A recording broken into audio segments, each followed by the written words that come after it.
Yo, what's up, everybody? Welcome to a brand new episode of the Hot Mic here. Coming to you live on a Wednesday morning, on my side at least, a pre-Thanksgiving celebration. I am John Rocha, joined as always by the Snyder himself, Jeff Sneider. How are you, brother? Hello, Johnny boy. I'm good, baby. I'm real good. You look good. You look thinner. I meant to mention this last time. Look, whatever you're doing is working, brother. You look good. Sleeping on the airport floor will do that to you. You are on the East Coast now. You're in Boston today, getting ready to hang out with your family. How are you feeling? How's your Thanksgiving prep going, man? I mean, I don't have to do any prep. Nobody puts me in charge of jack shit. It's like, Jeff, you're just staying out of the way. I had a great, it's good to be back. Had a nightmare time getting back. JetBlue, just moving flights 6 hours, making me sleep on the airport floor. It was bad. It wasn't fun. But you know what? I made it. I'm here. Time to stop complaining and just enjoy it. What about you, John? I'm just the Lady Outlaw is out of town. She went up to the Northern California area to be with her mom's 75th birthday for her mom. So her and her sister are doing a road trip up there to hang out with them today. And I am heading up to LA tomorrow to have a Friendsgiving with a bunch of friends up in LA. But it's like 35 of us, 40 of us up there. It's going to be a lot of fun. But I committed to get a charcuterie plate, Jeff. And let me tell you, those things are expensive. So I thought I'd go my own route. And I went to Costco. And like, in essence, I bought everything separately. And then it ended up being the same price that I would have paid had I just had a professional do it. But you know what? I'm going to do it. I'm going to see how it goes and see if people like it or not. You got to consult the board lord. Who is that? Who is that? My pal Jared Freed, the comedian. He's known as the board lord because he does. He rates your charcuterie board. What? Oh, I'm gonna have to take pictures then and submit it, especially if he's your friend, and see what he'll say.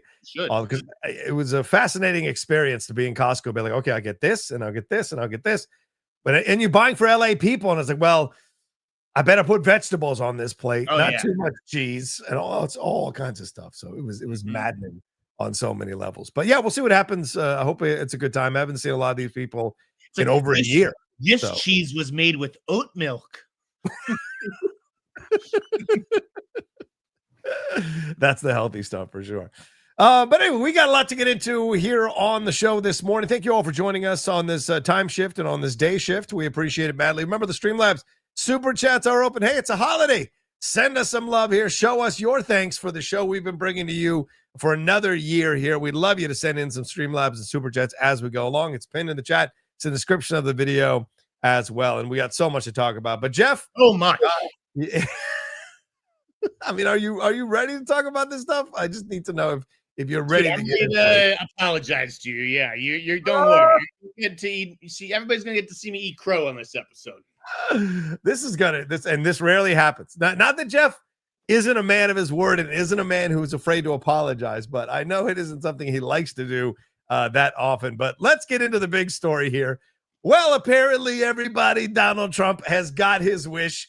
He lobbied, apparently the story came out that he lobbied to get a Rush Hour 4 done. This was through, what was it? One of these, Semaphore. Semaphore is the one who reported it, that President Donald Trump wanted Jackie Chan, Chris Tucker, and filmmaker Brett Ratner, recently of sexual assault allegations, to reteam for another Rush Hour movie. The report claimed that he had been pushing for this revival for quite some time, and now apparently Paramount will be distributing this thing because, of course, it's through Warner Brothers. They will be distributing the Rush Hour 4. The rumors are that they're reteaming everybody involved in this, but the deal on the Paramount side is only for distribution, while Warner's would actually make the movie.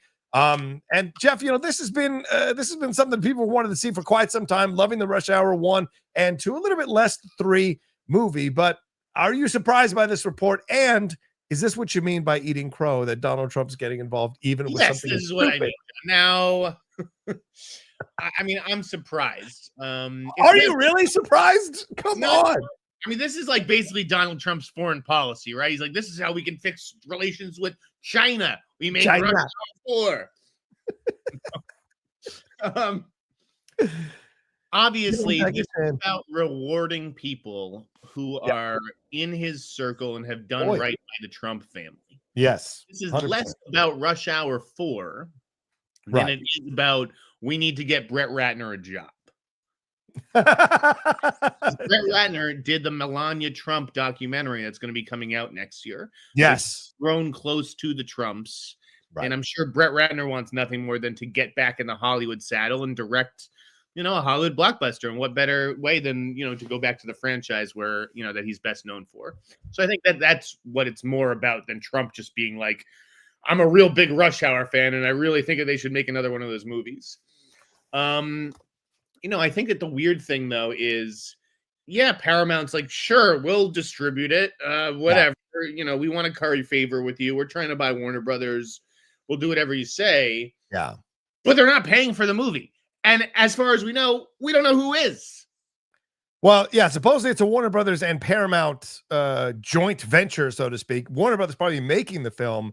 No. And New Line, right? New Line and Warner Brothers making the film. And No. You don't think so? No. No. What do you no. This has been reported on since last July. Okay. Before Trump retook office. Right. They've tried to get Rush Hour 4 together. Yeah. Warner Brothers doesn't want to make it. Right? They're like, we're not making this. Fucking Jackie Chan, Chris Tucker, like, no, this is old in the past. So they let it go. And they the producers shopped it to Lionsgate. Oh, okay. Lionsgate passed on it last summer. Right. They're like, no, we're not doing this either. So the reports say that Tariq Ben Ammar, who is the producer of the Rush Hour movies, he's lining up independent financing. So this is going to be an indie movie that is, produced and financed independently, that is then distributed by Paramount. That's all that they've agreed to, is just to distribute it, but someone else has to make it. Right. Well, who's stepping up to make this movie? This is literally the definition of throwing money down the toilet and lighting it on fire. Yes. Right? It's like there's no way, especially with the salaries that if Jackie Chan, Chris Tucker come back, which I assume that they will. Yeah. With the salaries that they're going to want, it's impossible for the movie to make money. So you're asking independent financiers to just light their fortunes on fire. Good luck finding these people to pay for this movie. I don't think it'll ever get made, honestly. Yeah. But I was disheartened to see Paramount, just immediately be like, yeah, we'll distribute it. And to your point, John, what I was saying earlier, you are correct. I really didn't think that Trump was going to put his thumb on the scale to the extent that he has. Yeah. And you were right. I mean, listen, I appreciate that, but there's many things I would like to not be right about, and this was one of them. But yeah, I saw it from the beginning. I've seen it since 2015. I know people like to say TDS and all that nonsense, but he's just a little Lord Fauntleroy playing with whatever shiny toy is in front of him. And in this moment, it just happened to be Rush Hour 4, right? And but I think what you said is a perfect description of it. He is good to the people who are loyal to him, and he doesn't care if you've had sexual assault allegations, if you've possibly raped people. He's been accused of it. There's no issues too big that you are suffering through that he won't put his scale on. I mean, I tweeted out about the FIFA thing today. Cristiano Ronaldo, now all of a sudden in the history of FIFA, it's never happened. They're delaying a 2-match ban for his red card because he visited Trump, and Trump is putting pressure on the World Cup people to have the big event, and he wants to be all part of it. So I can't have my friend not be a part of it. So you see these little things that he gets involved in, along with all the other things a president has to worry about. And there's a level of pettiness to him that I think is frustrating to see. And there's no entertainment business that he does, or entertainment situation that he doesn't want to weigh in on. Because, Jeff, I think we've known this since the 1980s. The man is an entertainer. The man likes to be a part of the entertainment stuff, likes to be in the mix with all this, The Apprentice and what have you, appearing in movies, Home Alone 2 and what have you. So it's not a surprise. I agree with you. I don't think it was a thing like, you better do this. It was more a matter of offhand comment or a comment about it or excited about it. Yeah, I'd like to see this done. And then they're like, oh, if this will make him happy, well, then let's do it. Why not? It's all about currying favor. But, it's my buddy Matty Rosen, who's a manager and has a great Instagram account that everybody should be following. It's like, why doesn't somebody just give this guy a fucking overall deal? That's all he wants. He doesn't want to be president. He just wants to have a fucking first look deal at a studio and just let him go make whatever the fuck he wants. I think he wants to do everything. That's the issue, is he wants to be an overall deal in everything he has an interest in. Look, I'm a little jealous of that as someone with multiple interests myself. I would love to have get an overall deal in every area: sports, films, TV, politics, whatever. Trump has a lot of interests and certainly has a lot of opinions on all these things. So I agree with Matty Rosen, but the thing is, just giving him a deal wouldn't be enough. He'd want more. He's one of those guys that just wants more. But this is also kind of but I think the reality of the situation is what you brought up earlier is fair too, Jeff. Like, Chris Tucker is 54. Jackie Chan is 71. Now, I know Liam Neeson does Taken films. We've seen old people doing stuff, and it's fine. But, like, I don't know that this is what the public is clamoring for. And are you really going to sell this movie off Brett Ratner, who really hasn't had a lot of great movies recently? This is all kinds of mistakes. I think bringing back a Rush Hour makes a lot of sense. Reboot it. Get a great new action director. Get David Leitch. Get a black actor, a white actor, Asian actor. Bring them together. Let's have Rush Hour 4 or Rush Hour all over again. But doing it this way just, I think, puts a horrible energy around it that it's not going to do well. Not going to make a lot of money. Yeah, I mean, Chris Tucker, I love the energy that he had as a young man. Sure. But he's aged out of this role. And Jackie Chan, like Matt Bellany wrote when he wrote about this whole deal in his Puck newsletter, Jackie Chan's last action scene was in the dark. Yeah. for a reason. You know? Yeah, this is not a great idea. I mean, you can say, well, we're going to keep costs down on this, and it's not going to be so internationally flavored and globe-trotting, but you'd still have to think that those salaries for Tucker and Chan would be so large that it would just be prohibitive for this movie to turn a profit. So I'll tell you something, Jeff. Ironically, this is a film that should go to Netflix. This is a perfect streaming film. You're right. Rush Hour 4, right in, or Paramount Plus, Rush Hour 4. It would get all kinds of views, and that's how you call it a success if you were to go this route, regardless of how it came about. Right, if you don't have to share box office. Exactly. You could just say broke records for viewing on opening, first release, or whatever you want to say, original film. That's the way to go with this thing, not like putting it out in the theaters. You're That's right. Ugly. You're right. Putting it in theaters puts a target on its back. In a way that probably wouldn't help Brett Ratner. Like, if the movie, it'd be a miracle, I think, if it got made. Yeah. It'd be a huge miracle if it was good. So I just think, I feel like Brett Ratner is setting himself up for failure. And I'm not an anti, like, I'm not like a big anti Brett Ratner guy. Like, obviously he's done some shady shit, right? Some terrible shit. All right. As a director, I don't think that he deserves his reputation. I actually think he makes pretty serviceable commercial movies. And then in my personal experience with Brett Ratner, he's been very nice to me. Because you're not a woman he wants to fuck. Come on, Jeff. Sure. I mean, I'll give you that, but, like, I can't deny that I've had good experiences with Brett Ratner and his team. You can always speak I'm not rooting for him to come back or anything. I'm fine living in a world where there are no Brett Ratner movies. And there are certainly people who are more deserving of a comeback, and certainly movies I'd rather see than Rush Hour 4. And this whole, I'm going to direct a Melania Trump documentary to work my way back in is crazy. Yeah.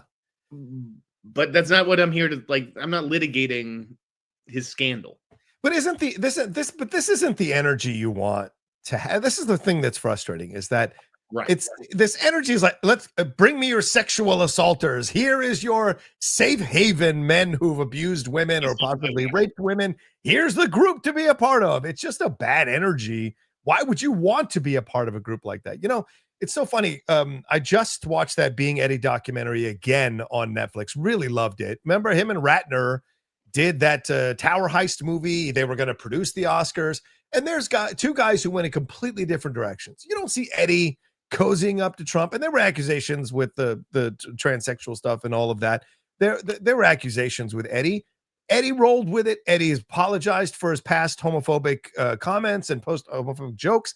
He's done everything to like kind of smooth things back and want to make people happy.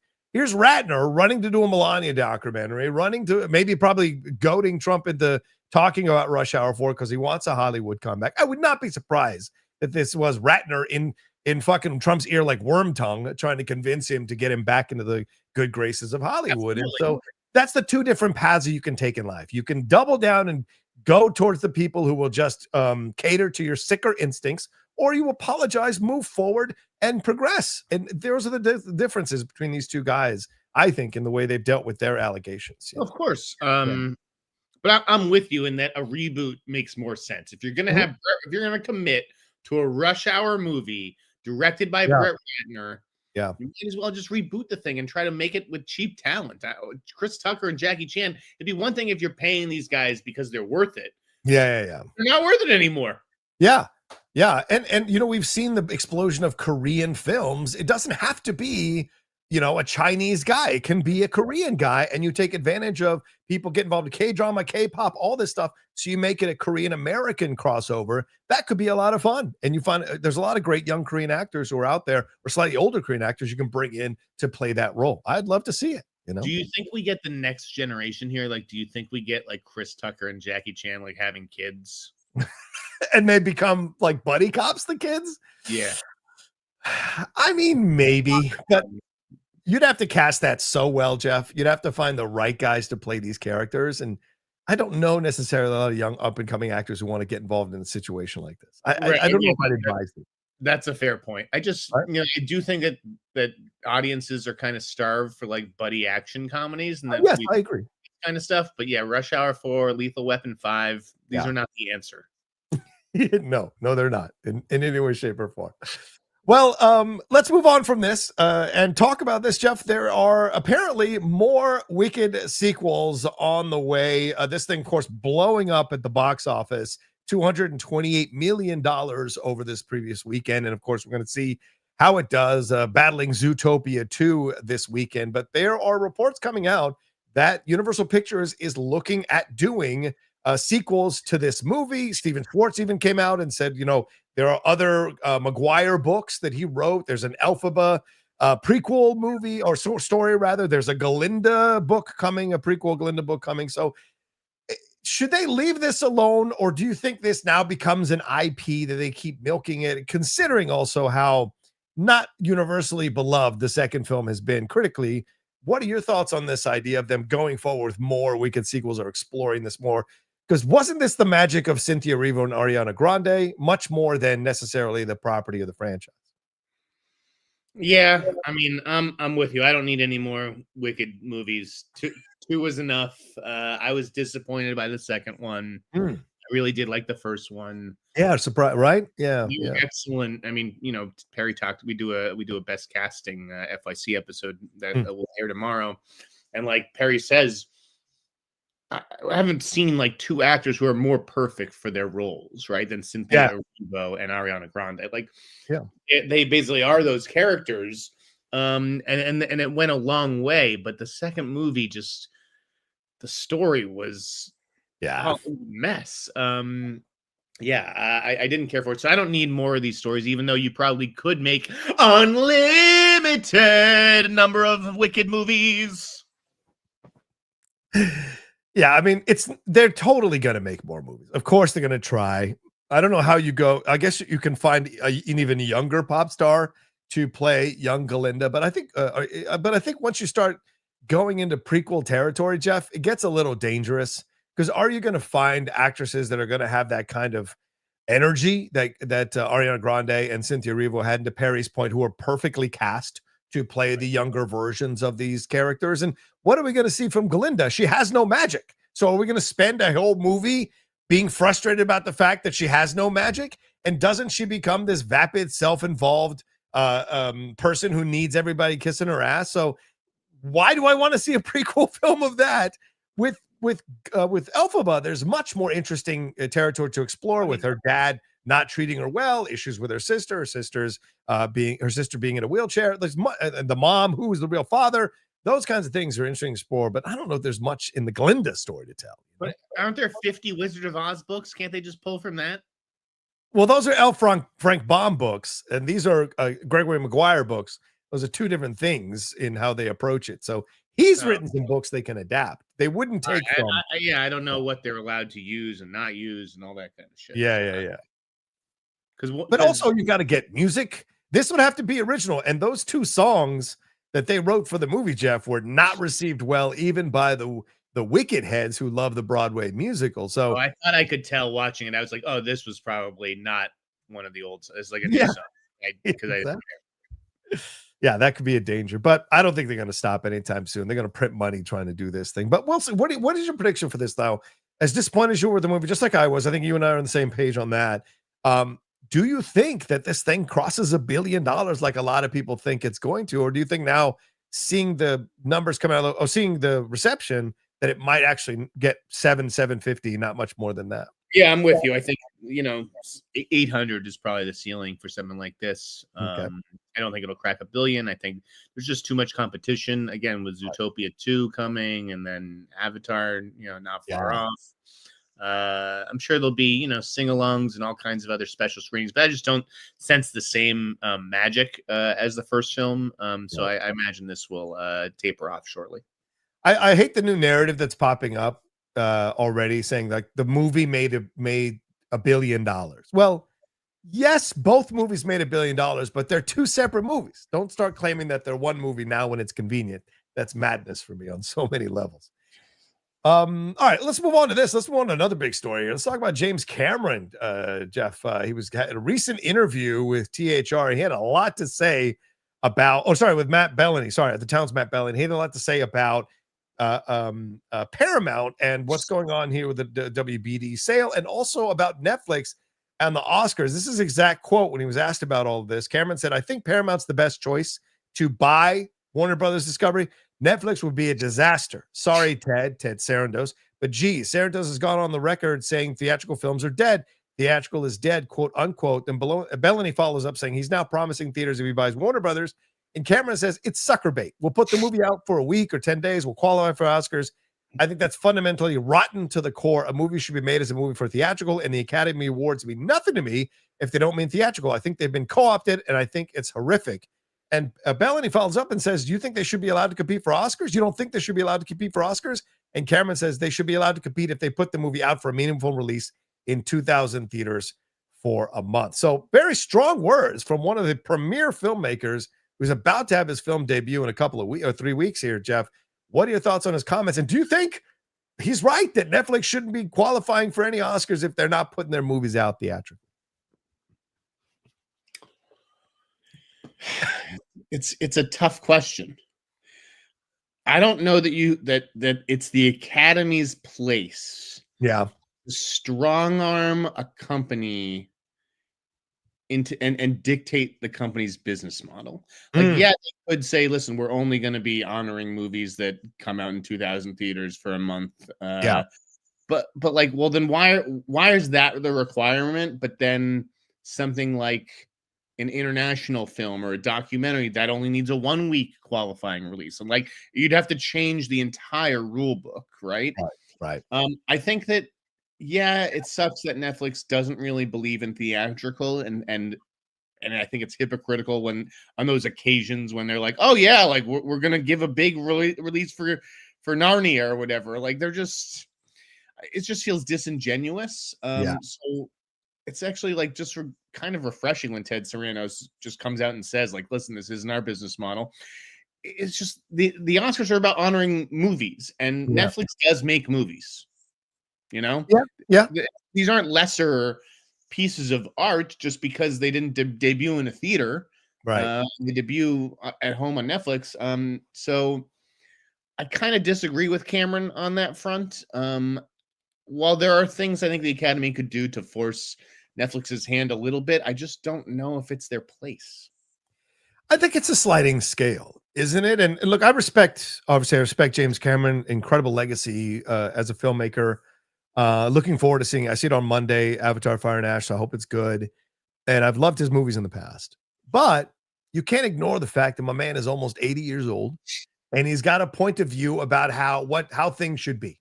And as you get older, that's how you become. You usually become more crotchety, more like, this is the way things should be. The kids are doing it all wrong. But you could argue that when he came out in the 1990s, I know it came out in the 80s with Terminator, but came out in the 1990s and really exploded as a filmmaker, a lot of special effects, a lot of CGI. And you could argue that people like Billy Wilder and John Ford would be like, well, I think it's cheating to use CGI. Those films shouldn't be nominated for Oscars. Right. They're cheating and using it. So it's all about progress and evolution.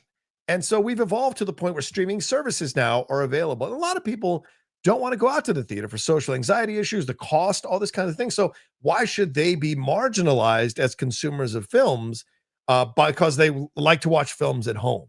And so I think there's a fair thing to have films released if they're shot as films. Like what's his face? Dexter Fletcher said that about, was it Ghosted, the film with Chris Klein and Ana de Armas? He said, I realized I had to shoot a film in a certain way for streaming.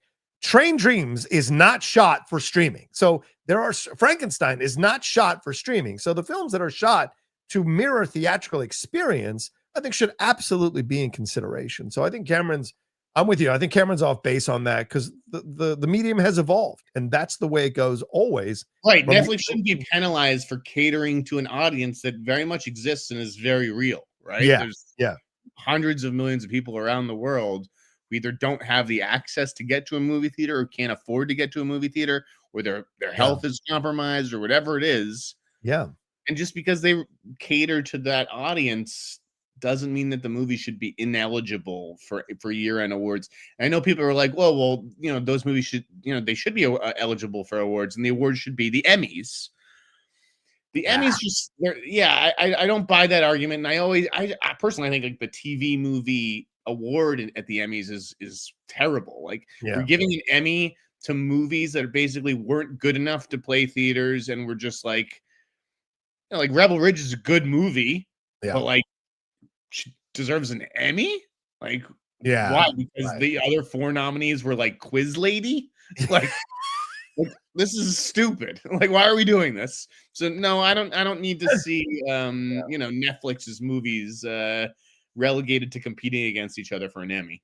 But let me ask you a follow-up question. And it's a great point you make, Jeff. Let me ask you a follow-up question on this, because I think I've seen some people commenting on this online and other articles on it, and I hadn't thought of it in quite this way. And what are your thoughts on, is this a situation that is showing us that theater is on life support, that movie theaters are on life support? Because you got Greta Gerwig, Guillermo del Toro, you've got premier filmmakers moving to do films on streaming services, great directors, up and coming director. I'm a film like doing stuff there, or Greta Gerwig, right, doing her Narnia stuff. So you see this all happening, and are you thinking to yourself, like, is this an indicator that even creatives are not willing to hold the line anymore to only do theatrical stuff? That they are going to go, they're going theatrical. They don't give a shit, no. Yeah, they're taking the money. Yeah, Greta Gerwig could have done anything in the world after Barbie. Right. And she decided to make a movie for Netflix. And she could have pulled out of the deal, right? Maybe there was a penalty, maybe there's some issues, but she could have pulled out of the deal to go theatrical if she wanted to make a stand. But now she essentially gets sidelined to do a streaming version of this that is only going to get 3 weeks in the theater. I mean, there's no question that when people like David Fincher are like, yeah, I'm fine just making a movie for Netflix. Like, I just want to make the movie that's in my head. I don't want to have to tailor it, to this audience or that or test screen it or, anything that you have to do for theatrical, because you're spending tens of billions of dollars on marketing and all that stuff. Right. I think it does show that, theaters are on life support. I don't think that's any secret. I don't think it's any mystery.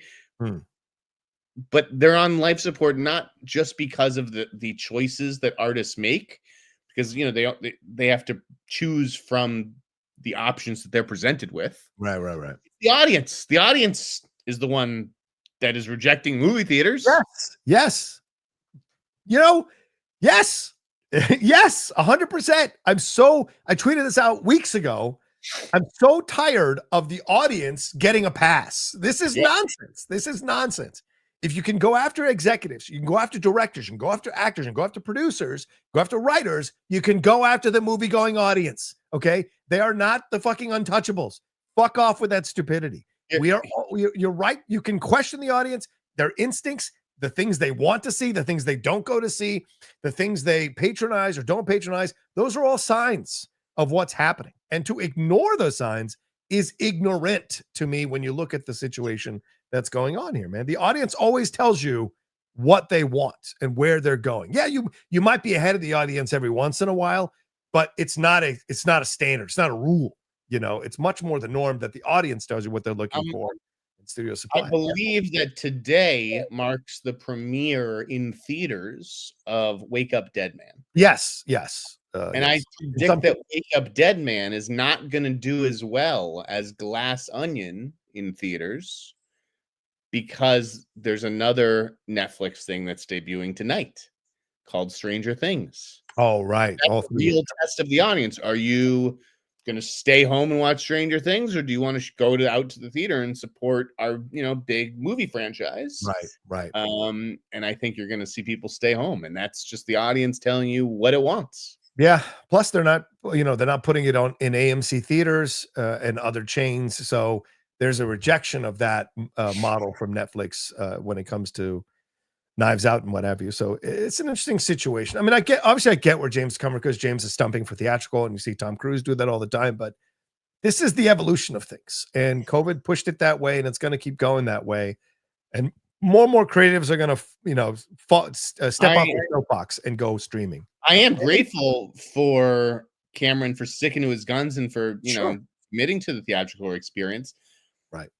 But yeah, I think you're right. I think he's just a little living in the past. Yeah, a little bit on that. What do you think about his comments about Avatar? He said, it's about to come out. He was further on the podcast with Bellany there. He said, I have no doubt in my mind that this movie will make money. The question is, does it make enough money to justify doing it again? And when asked about whether he'll leave, he said, absolutely. I've been in Avatar land for 20 years, actually 30 years, because I wrote it in 1995, but I wasn't working continuously on it for the first 10 years. There was a brief flurry of interest in 95, and then everybody said, you're out of your mind. And I shelved it for 10 years, and then we got serious in 2005. And he was asked if he would pass on the franchise to another filmmaker. He says, absolutely not. Look, I have choices there. There are levels in which I can immerse. I don't think there'd be a version where there's another Avatar movie that I didn't produce closely. But in terms of it taking over my life, that's a threshold issue for me. So is he kind of greasing the skids, greasing the rails a little bit to get himself out of this and go into other things? Because people have been clamoring for years for him to move away from Avatar and do other movies, other projects. What do you think about his comments here? I think he's laying that groundwork. I mean, if this turned out, I'd be surprised if this was the last Avatar movie, but it could be. Right. I think if you want awards, and again, I sight unseen, just on a long shot, because I'm frustrated with the awards movies this year. Yeah, I have Avatar winning Best Picture this year. Now, is that a long shot? Yes. Is it less of a long shot if James Cameron came out and said Avatar 3 is going to be the last one? Yeah. Then I think it's going to shoot up the rankings for pundits. So I don't know if that would actually be smart to say this is actually the conclusion. It doesn't feel. It feels like they are setting us up for like, hey, don't be surprised if there aren't more Avatar movies. Right. But it also doesn't feel like they're setting us up for like, this is the finale. Right. I think maybe they're setting us up for Cameron to take a break for a couple of years and work on something else, and then come back to Avatar. Yeah, like in 5-10 years. Because he said he wanted to do 6 of them, or 5 or 6 of them, but he didn't say in a row. Right. So there might be other things. Yeah, I agree. I do think he steps away for a little bit to do it, the Hiroshima movie. And maybe then he'll revisit Avatar 4 and 5 after that. I just bought the book over the weekend, so I want to read that Hiroshima book and see if it's any good and worth doing a movie on. So we will see. John, real quick, I wanted to ask you about something. This wasn't on the breakdown, but I thought it was very interesting when I read about it more yesterday. Okay. Dr. Theoretical in the chat mentions how Cameron wrote Avatar in 95, 3 years after the 1992 release of Fern Gully. And there have been some plagiarism accusations and stuff. Did you see the plagiarism accusations around this Apple show, The Hunt? I read a little bit about it, but since it went off the streaming service or the screeners section before I could watch it, I don't have anything to compare it to. It's gone. So yeah. I watched the first 2 or 3 episodes of the show. I'm sure Okay. you can't say anything about it, it's under embargo, but Right. I thought it was fascinating. This is the second show that Yeah. Apple has removed that supposed to debut in recent months, the Savant being the other one. Right. It did sound exactly like the 1976 movie Shoot with Cliff Robertson. Like that's the movie that some French critic was like, wait a second, this is like you've plagiarized this whole series. To Right. not even it sounds exactly like it. I'm like, to be so brazen to rip off a movie from the 70s and think nobody's gonna notice. Especially film critics who pretty- applaud themselves on knowing obscure films. Pretty ballsy and wild. And like, would it have really have been that tough to track down the rights and like do this? This is Gaumont, which is one of the biggest companies in France. Just a very interesting situation. I really wish I had finished watching The Hunt. Because now who knows if we'll even get to see the rest of it. I mean, but I imagine that this will just end up coming out next year, and they'll just have to pay off, the rights holders of the movie or the author of the book. Yeah. Yeah. Have you ever heard of this 1976 movie Shoot? I have not, and I like 1970s movies, and I'd never heard of it. So, and I like Cliff Robinson. I was surprised by this, but yeah, it's a 1973 novel. Oh, there was a novel first by Douglas Fairburn, and then a movie. It was adapted into a movie in 1976, which is what you're referring to. Right. You have to have the rights to the novel, and so maybe it's just a matter of paying off the author, but it's pretty wild. But they keep saying it's temporarily postponed. I don't know how you'd have to reshoot the whole fucking thing. You know what I'm saying? They have to temporarily postpone it because they need to make deals with the people they ripped off, essentially. Yeah. Because it sounded like I mean, I was going to watch this thing. I don't usually watch a lot of the foreign offerings from Apple, but I was going to watch this thing because I like the idea of like two hunters stuck in. It's like got that edge on the edge vibe to it. For those who don't know, The Hunt is a French series, and it's about two groups of hunters. Who like cross paths in the woods, and one of them gets clipped.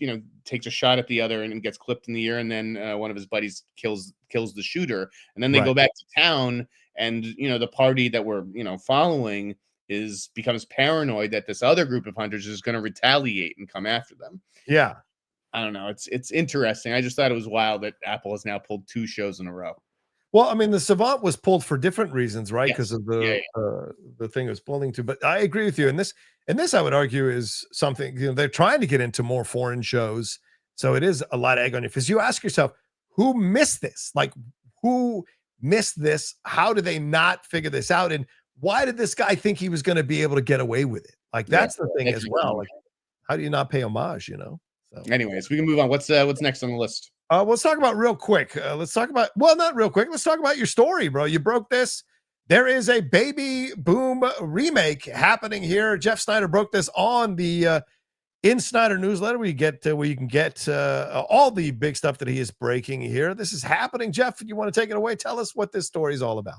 Yeah, this is a story I'd heard about like in early October. That Showalter, who has sort of become Amazon's like go-to director, right? He did Michael Showalter.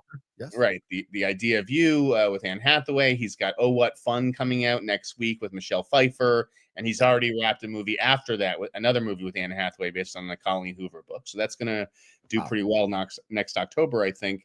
So Amazon bringing in Showalter to do a modern reimagining of Baby Boom. Yeah. So when I first looked into it, it was like, like, oh yes, he's in talks, but like we need a little bit more time. And then a few days went by, and Diane Keaton died, and that's when I was like, shit, like this is a story, like everyone's talking about like, oh, what's the best Diane Keaton movie, and what are the underrated, underappreciated movies? And I really wanted to come out and be like, hey, they're remaking Baby Boom, but I also understand like, this isn't the right time to say, oh, Diane Keaton died. Well, guess what? We're remaking a Diane Keaton movie. Yes, exactly. So I had to give it some time to play out. And I think there was also a question of whether Nancy Meyers was going to be involved as a producer. Right. She wrote and produced the first movie, or co-wrote and produced it. But in the end, as of now, she's not involved. I do think this is the kind of movie that Amazon should be remaking, right? The kind of library, MGM library title. This was a good movie in 1987. Not an untouchable movie. No, not in any way, shape, or form. And obviously women in the workplace and our attitudes towards that kind of stuff and juggling a career and motherhood have changed. I think Showalter, I love what he did with The Big Sick and even Hello, My Name is Doris with Sally Field. I think he's a skilled director who can balance, not just like frat boy, gross out humor or whatever, but like he does stuff with heart. So I think he's a good choice for this. And I like this call from Amazon doing it. Amazon. I have to agree with you because Michael Showalter from the state, right, or one of those comedic groups. I can't remember what comedy group he was in, but Showalter is great. He's got great instincts in his direction, and you're 100% right. He makes films that have heart to them, and I've enjoyed most of his offerings. So I'm on board with you on that. I was a little perturbed when Diane Keaton died, and people just kind of passed over this movie. This was a groundbreaking movie. In 1980, yeah, I think I might have said this when we talked about Diane Keaton when we did our tribute. Like, this was a groundbreaking movie. This people were not doing movies about women in the workplace taking care of a baby because it's not her biological baby. She is essentially bequeathed the baby, and she walks away from the corporate world to understand the power of motherhood, and then has to decide by the end whether she's going to go back or not. So it's a really interesting film in that way, and it was groundbreaking for its time for women in the workplace. The fact that, people ignored it drove me nuts. So the fact that there's a remake that they're considering, I think is great because, as you said, Jeff, our attitudes about this have completely changed. We're in a generation now, the current generation, where women don't feel the need to have babies at all or even get married. Like, they're not beholden to that. A large portion of women aren't beholden to that anymore as they were in the past. So what does it look like when you have no interest in it and this situation happens? How are you going to navigate it? So it'll still echo the original, but have its own take in a modern world nowadays. And I think that could be fascinating, honestly. So who do you cast? Yeah, who do you cast? Who do you cast as the Diane Keaton character? I think it's kind of obvious. Oh, I bet you're going to get it. Go ahead. I mean, if you could cast a relatively, young woman, who do you cast? I don't know, Margot Robbie. I don't. Is that? Oh no. No. I could go so many different directions. I could go Phoebe Waller-Bridge. I don't know. Who do you got? Who do you got in your mind? Definitely not Phoebe Waller-Bridge. Jamie's saying Brosnahan. Rachel Brosnahan's a good choice. I think you go big, and I think you go after Zendaya. What? I would have never guessed that in a million years. That's Zendaya. What I would do. And if I was Zendaya, I'd be like, oh, okay, this guy, Sally Field got great notices for Doris. Zoe Kazan got great notices for The Big Sick. Yeah.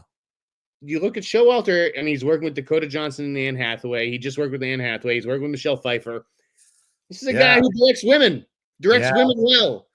Yeah. It's a different kind of thing. It's not a big, important movie. It's not a big blockbuster, but it's a good starring vehicle.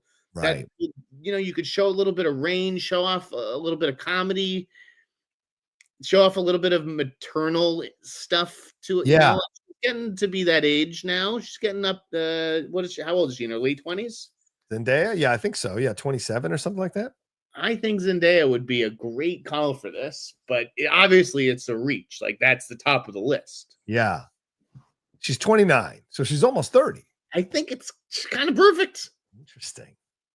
I have to believe, because you just mentioned her, that there have been conversations between Showalter and Dakota Johnson. This also totally slides into Dakota Johnson territory.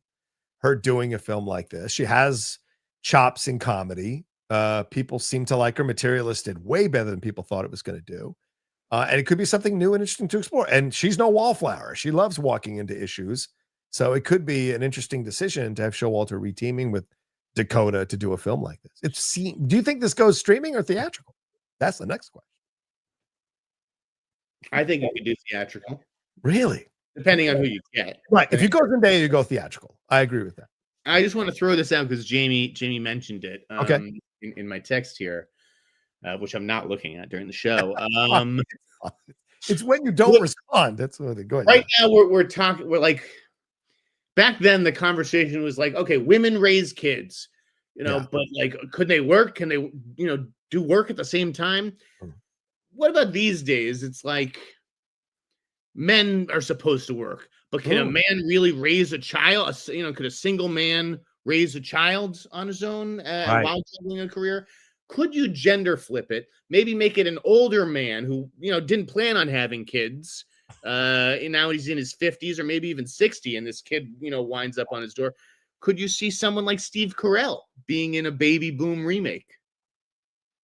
100%. They'd never do it because they'd be cries of sexism, but I 1,000% agree with you. I think Steve Carell would be a great in a role like that. And it's been a while, Jeff, since we've had a Stephen Carell movie or performance to crow about. Because just like I can imagine, like he's on the verge of some big promotion, or he has to give some big presentation, but like his kid needs him, and he's like, he realizes at the end of the movie, like, I need to be with my kid. It's the job is just whatever. Like, I don't know. I could see that. Yeah. You really want to challenge yourself? Two things. You really want to cast Jeremy Strong in the role. Let's see Jeremy Strong do it. The second part is, and this would be interesting and probably wouldn't maybe sell, but like, what if you cast a gay man in the role? That's how you could get away with the gender switch. It's a gay man who is a corporate guy. He's out, he's doing his thing, but here's a child. Now, how do we deal with the fact that a child's been bequeathed to a gay man and he didn't want to have kids? He's an interested in having kids. He's got to raise the kid. He's got to deal with the kid's got to deal with the fact that his dad's gay. How's that interpretation? How's that reaction like with his, like all of that? There's a lot of interesting stuff to explore. Like that take. John, they're looking for a writer. Maybe we should pitch on this as a writing team. Let's do it. Get us in the room. Show off if you're watching. I like Mana Malecki 78. Their comment. Cast Jeff Sneider. Think about the comedy in that. Give me a kid. Holy shit. I've seen all your pictures and videos that you put on social media with the way you deal with your niece, and you are very, very great with the kids in your immediate family. Oh, yeah. Sure. But if I had to, I don't know, if I had to juggle a real job. I think a kid would change you so much. I think you'd mature overnight. You'd have to. Would wind up fucked up. I want the montage of you pouring out all your beer, throwing out all your weed. I want the montage of it. I don't have beer. JT is the kid. JTE is the kid. I could just swaddle JTE. I love it. With his hat turned backwards. It'd be perfect. Mike Joyce, you thought I already had a kid, Mike Joyce? Are you crazy? You insane, man? No. No. Well, let's move to this story. I know you're probably not going to have much to say about it, Jeff, but we should cover it real quick. There is a second round of bidding going on for Warner Brothers Discovery because the first deadline came and went last Thursday with little fanfare, but now apparently a new report at Bloomberg News indicates that a second round of bidding is in the works, with those bids due by this coming Monday, December 1st, and the bids must be higher than the original proposals. The report indicates that following the submission of the new round of bids, the studio, quote, may enter a period of exclusive negotiations with one of the companies. So that second part is the part that grabs my eye, that once they submit these bids, then they can enter immediately into negotiations. So you hear that, Jeff? I know you've been saying this isn't going to happen until the split next year, but now when you hear a second round of bids and they can go right into negotiations, are you maybe backing off that opinion? No, that doesn't change anything for me, because they can be like, all right, we got our second bids, people sweeten the offer. We're going to exclusively negotiate with Paramount. And then they could just drag out the negotiation until April, and then April comes and they're like, all right, we're going to split. And now a whole bunch of other offers come in. Okay. If they even sell. Right. They even sell. Because at this point, the stock price of Warner Brothers has doubled. So the sale rumors have done their job and made Warner Brothers twice as valuable as it was overnight, basically. So what are we even in a rush to sell for? Which, to be fair, you did say when this whole thing popped off that this was maybe done to boost the price, and then they'll decide what they're going to do at that point. Now they've got all these options to play with if they go that route. I mean, is Paramount, is Warner Brothers... Is Warner Brothers acting like a studio that is trying to sell? Is Paramount acting like a studio that is trying to buy another studio? Not aside from like all the bidding and that kind of stuff, but like in the other moves that they're making, I don't get that sense. Can you go more? Can you speak more on that? Why do you think they're not acting as you said, why do you think Paramount isn't acting that way? And why do you think Warner Brothers isn't acting that way? Because the things they're announcing, or what? Yeah. I'd have to think about this a little bit more. Let's move on to the next beat, and I'll come back to it. Okay. Well, I think this is an interesting situation to have a second round of bids so quickly after a first round. Like, what's the rush? That's what makes me. I'm on the opposite side of this with you. I think this is going to happen very quickly. I think Paramount's going to go into negotiations with Warner Brothers by the end of the year, or at the beginning of next year, and they're going to lock this thing down. They want the whole thing, and I think the fact that they're already doing a second round bid, like literally 5 days after the first round of bids, and they can go into negotiations, that to me indicates that they want this to happen. And Ellison keeps saying, I want this. Nothing's going to stop me. I want this. We're going to make this happen. And there were stories about him going to get money from Saudi Arabia and other places. Like, there seems to be a real impetus. And then you have Cameron weighing in just this week saying this should go the route to the Paramount route. And I see that becoming the narrative from a lot of people, even anti-Trump people, saying Paramount is the right choice if they're going to sell, because they'll retain at least theatrical distribution or what have you. So we'll see. Yeah. I just look at Warner Brothers and like the decisions that they're making, and same with Paramount. I just don't get the vibe that these two are gonna link up together. I don't know what to say. I don't know how else to explain it. No, I just wanted to get your thoughts on the recent news on it. Well, two people that are linking together. Jeff, this is going to be interesting. What are your thoughts on this? Scarlett Johansson and Mike Flanagan are coming together to make the next Exorcist movie. I don't know if she's going to move on to do the second one as well that he's tasked on doing, but what are your thoughts on Mike Flanagan getting Scarlett Johansson to be the star of his new Exorcist movie? That's a hell of a coup, Jeff. You talk about a baby boom. She could be baby boom as well. What are your thoughts on this? She would be a good call for baby boom, only because, again, she's a movie star who people actually show up for. Right. I think this is one of the few things that they could do to like get people interested in this again. Right. I think The Exorcist as a franchise has lost cachet. Flanagan personally holds no cachet with me. I'm not a Flanagan guy at all. Right. Multiple examples of this at this point. Doesn't mean I think he's just like terrible. Like he's done some good stuff, but his stuff's not for me. So Scarlett Johansson, I think, is a real casting coup. Okay.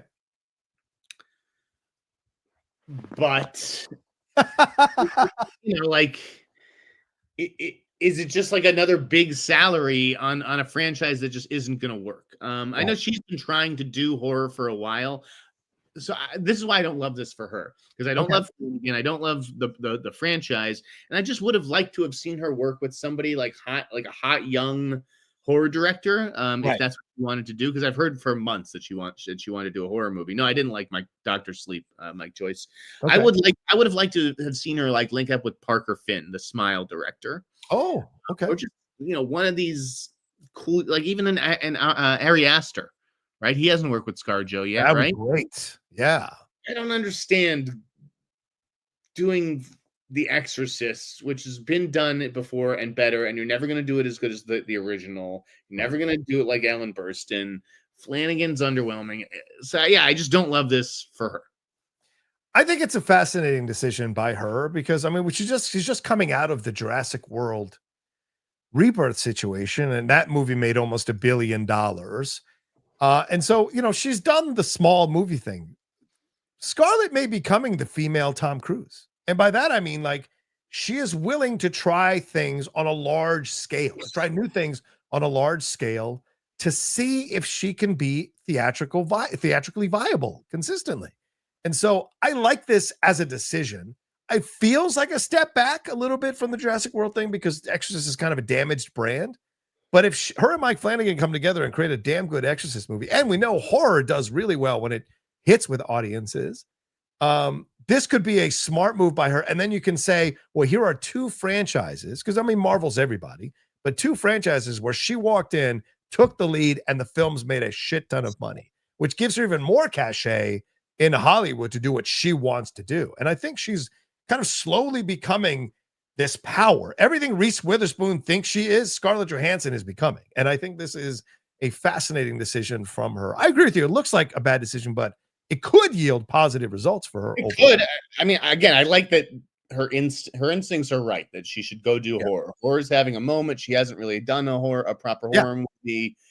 I just wanted her to do something edgier and something A24 and not one of these tired franchises.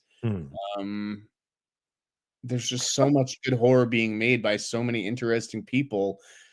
Exorcist and Mike Flanagan is just not a combination that interests me. But people like Flanagan. I know you don't, but people do like him and like his I'm aware. Yeah, I'm aware. People like Longlegs too.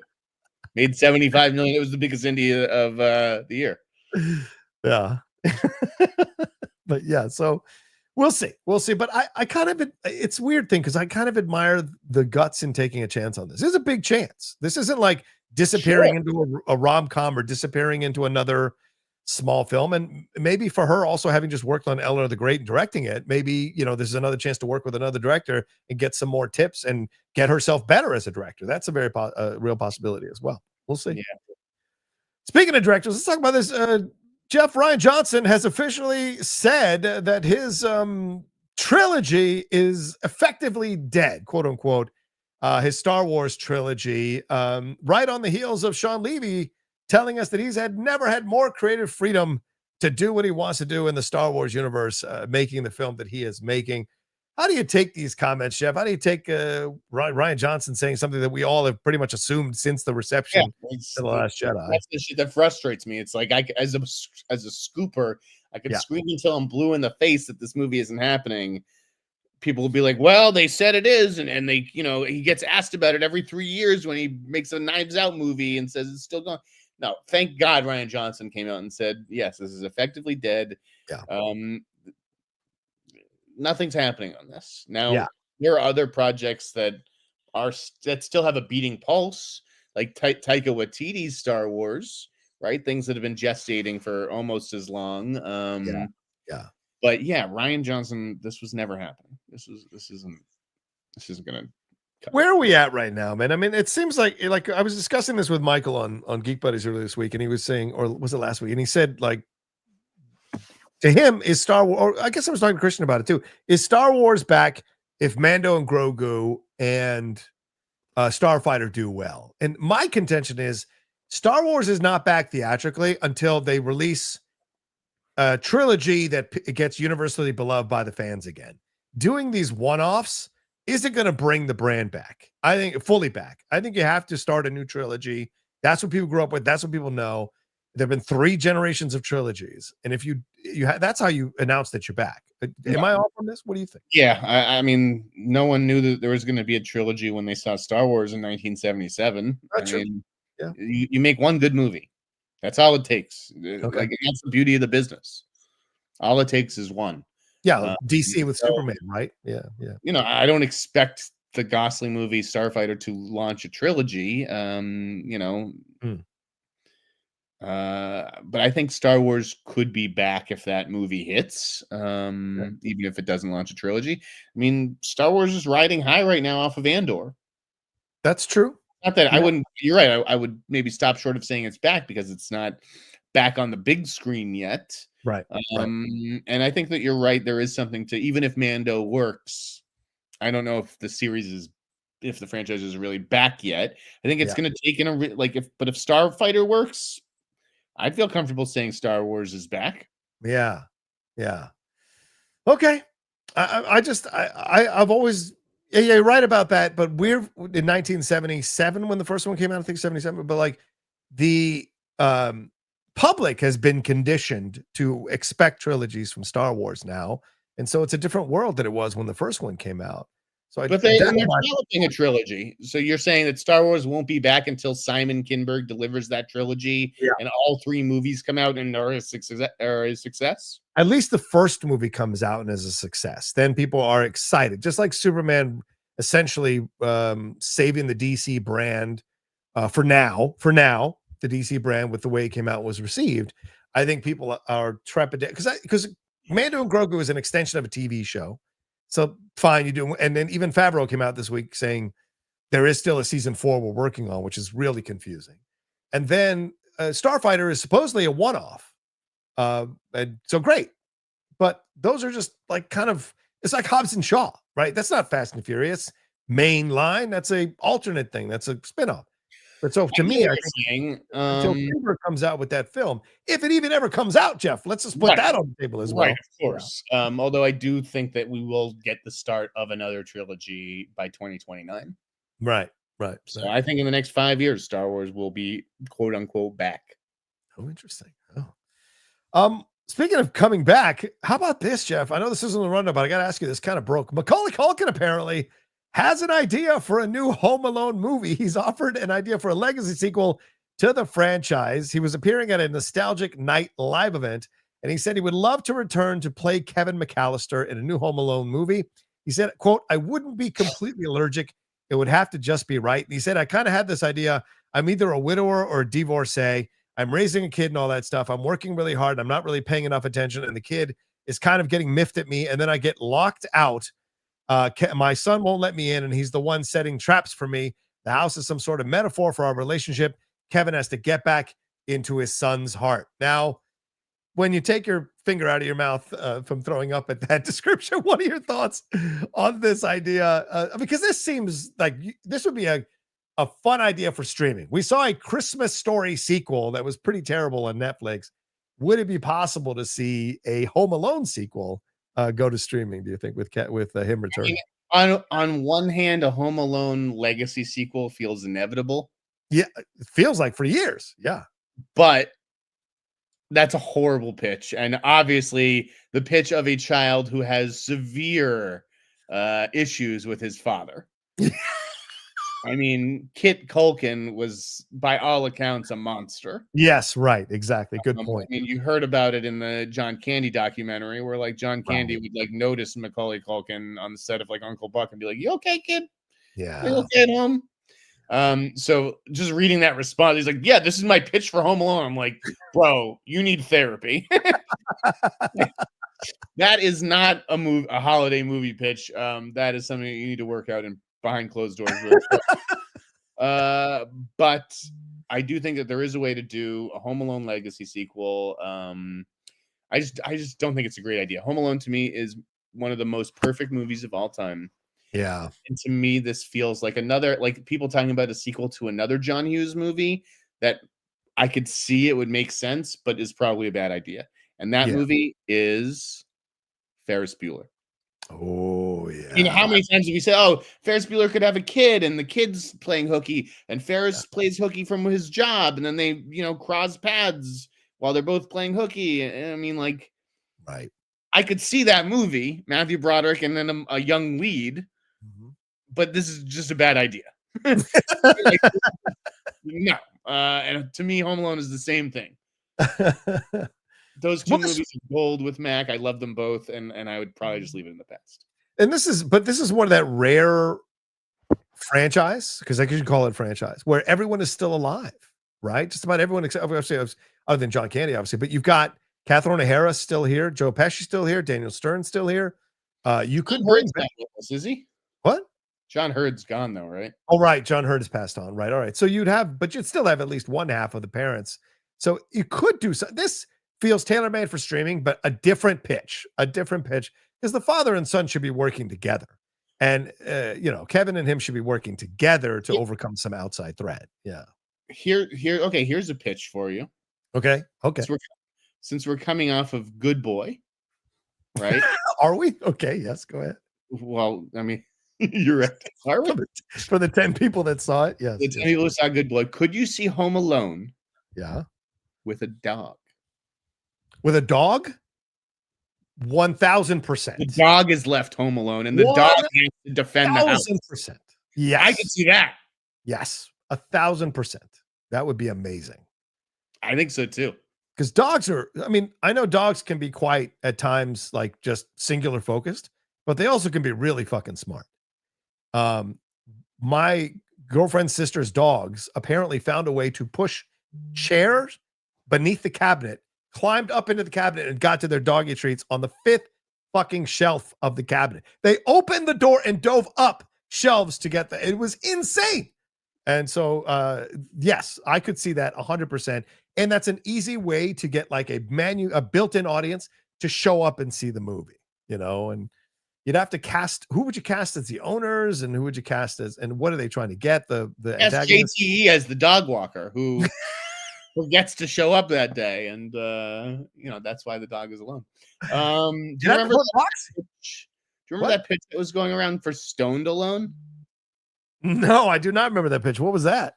This was a pitch that I think 20th Century bought. And at the time, I don't know if it was ever reported, but I know that they wanted Dave Franco. And the idea was that a stoner gets so high that he thinks someone is trying to break into his home. Well, interesting. So he's basically like fighting off like imaginary intruders because he's so fucking high. I think you could actually do something. There is something to do with that. That is genius. That is fucking genius. I would watch a film like that. I mean, could you cast Kevin McAllister as just like pot smoking dad who like gets so paranoid he thinks Harry and Marv are back? I just think it's great that we live in a world where eventually people come back to the things that made them who they were, even if they had an uncomfortable relationship with it. And, Macauley is just the latest line. We saw this with William Shatner. He hated how much he was typecast as Kirk, tried to do all kinds of things to avoid it. They even did a funny SNL sketch about it. And eventually he re-embraced being Captain Kirk. Right. And so you see that happening. I know Macauley had a lot of difficulty. Obviously, you mentioned his dad, but also like this is all people saw him as. So transitioning to being an adult actor was not easy and a lot of stuff he was going through. And so the fact that he would be even considerate to come back, that he would even consider coming back to play Kevin McAllister, I think this is a good sign, and eventually time heals all wounds if you do the work, and society moves on and forgives. We see that all the time. All right, what's next? All right, what else have I got on the lineup? Oh yes, I don't have a picture for this, but what are your thoughts on this story about Othello? David Oyelowo is doing Othello with Barbara Broccoli of James Bond fame. Daniel Craig originally played the Iago in this version of Othello on stage, I think at the Donmar Warehouse, but now they're doing the film version of this next year. Does this make sense? And you've got some high power talent involved in this one as well, Jeff. Does this make a lot of sense for you when you look at the cast involved in all of this, with Rachel Brosnahan as Desdemona, Cynthia Erivo, fresh off of Wicked fame, as Iago's wife, Emilia? Do we need another Shakespeare adaptation here? I mean, I actually do like Othello. It's one of my more favorite Shakespeare tales. No, I don't think we do need more Shakespeare. I mean, these movies don't perform very well. No, not usually. What's weird about that is, like, for years, this has been the Daniel Craig project. This has been his passion project with Broccoli. And then the announcement comes, and he's not in it. Yeah, not officially in it. Right, exactly. We don't know if he's going to be in it. He was not in the announcement. Not in the announcement. Either they're waiting, and then they're going to announce him separately, or... And I could see this being the case. I'm not saying that it is the case at all. I don't know whether Daniel Craig is still involved or not. Yeah. If I was Daniel Craig, I'd be a little like David Oyelowo. Not as a co-star, but as the director. Oh, I see what you're saying. Like, yeah, this is who I want directing my Othello movie, David Oyelowo. I have not been impressed with him as a director. Okay. So maybe there's an element of that where it's like maybe they really wanted David to come in and star, and he's like, I'm only going to do it if I direct, and they're like, fine, we'll let you direct. And now Daniel Craig's like, why? Talk me into it. So I don't know. I'm not trying to shit talk David Oyelowo, the director. I just right. I was a little underwhelmed by that part of the announcement. I've never seen anything he's directed. The Big Guy or The Waterman. I've never seen anything he's directed, but the numbers are not good in terms of the reviews and the scores on IMDb. So you might have an excellent point on that end. I think more it's a matter like, do we need another Othello adaptation on screen? And Oyelowo doesn't really put butts in seats. I mean, nobody saw his government cheese show on Apple, and I wonder if that's the route you want to go with so many phenomenal black actors working Not today. good. Not good cast. Yeah, is Oyelowo the guy He's you like want? a little dude too. Look, Not that he's Othello, incredibly talented. Lawman Bass Reeves was a great actor, Yeah, but like, isn't he like tiny? yeah, kind of. Yeah, I guess you would say that. Yeah, a little tiny. But I think there's some really powerful young actors that, well, not young because you don't want to go too young with Othello, but there are powerful, strong actors that could play black actors where I think could command more of the screen presence of Othello. I mean, this guy is a leader of, armies, Othello. So it would just be an interesting decision. But I also think fucking Craig's a little too old to play Iago as well. I think that's another element of this as well. You got to go with younger guys. You got to go with some in the 30s. 30s Yeah. all these 50s and 60-year-old guys thinking they're still in their 30s is maddening to me when I watch Hollywood. Again, Barbara Broccoli, good at producing Bond movies. Can she produce outside of that? We'll see. Yeah. All right. I think that's everything. Oh no, let's talk about trailers this week. We had some new trailers this week. Jeff, anything that you liked or enjoyed from the trailers that we got this week? Because I've been home for less than 48 hours, and all I've done is just watch trailers with different members of my family. Trailer times first they come through the door, like, what trailers are we watching? So it's been interesting to get people's feedback and everything. We had Glenn Powell, How to Make a Killing, the new Glenn Powell film from A24 with Margaret Qualley and Harris. Didn't look great. I agree. Looked like a February dump.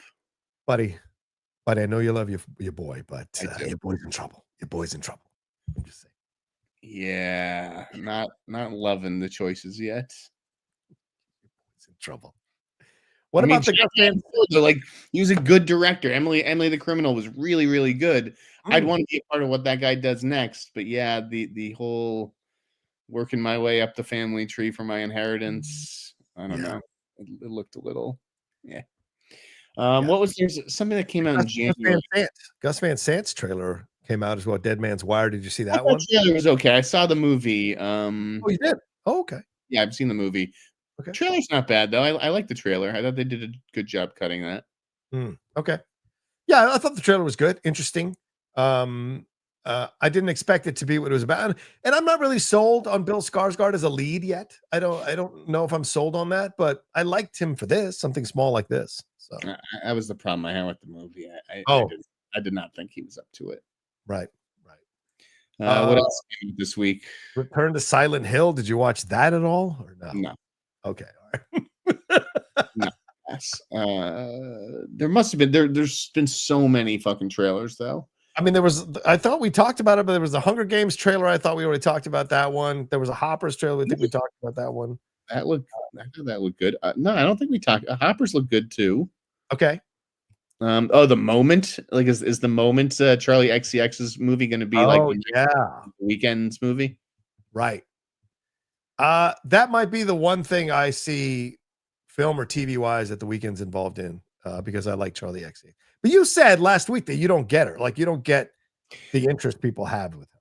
Yeah, no, I don't, and I don't think that the Moment looks particularly good. It just it's this vapid navel gazing. I don't know. I don't love this new generation of celebrity. All right, I'm getting old, guys. We know what looked good. We Buried the Dead. Actually, I saw it. I can tell you, I liked it. The Daisy Ridley zombie movie. Yeah. I saw that trailer last week and a half ago. Yeah, you liked it. You liked the movie. Good trailer. I like the second trailer for Is This Thing On, which plays on the Under Pressure riff a little bit more. Such a good film. Really enjoyed that one. I really enjoyed it, and I think it's going to sneak into the Best Picture race. Now, what about Magellan? Did you see Magellan at all? No.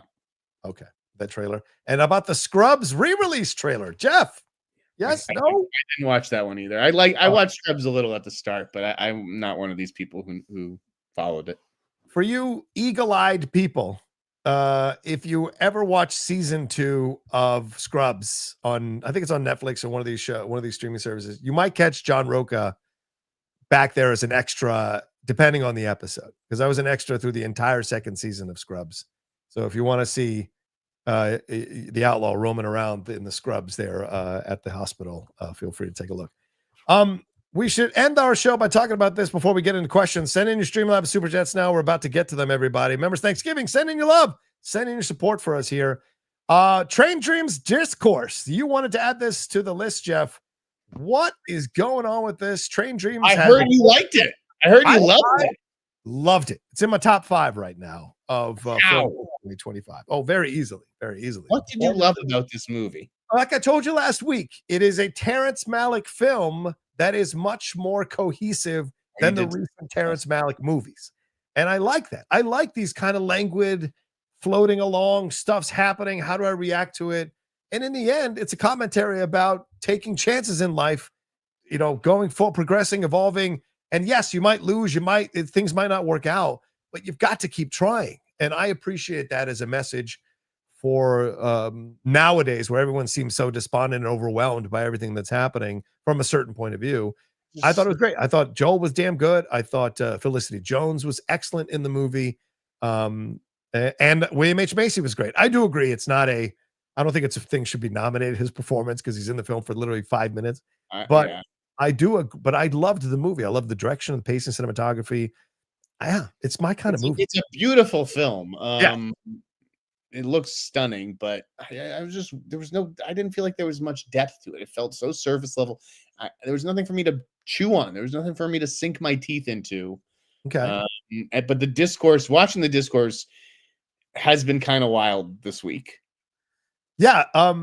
The discourse has been about arguments over the voiceover, which is Will Patton, the great Will Patton from. I think that may have been the best part of the movie for me. I loved his. It reminded me of the assassination of Jason James by the coward Robert Ford. Okay. When you get the right voiceover person, I don't mind voiceover in a movie for sure. People were arguing about the title, about the nature of its adaptation, and even they argued about the Nick Cave song at the end of the movie, which didn't bother me, but I guess people need something to be upset about. What are your thoughts on this? Yeah, I didn't like that song. Even Richard Brody was tearing this movie to shreds. Yeah, I saw that, his tweet about it. I mean, it's a divisive film. It could very well wind up with a Best Picture nomination because there are, its fans are passionate about it. Yeah. Passion is what gets people a nomination when you put that movie number 1 or 2 on your ballot. Yeah. But again, there's not going to be 10 nominees, right? It's not a hard 10. It doesn't have to be. Right. So I think you're looking at more like 8 or 9, and I just don't see this one making the cut. I think it's going to be too divisive.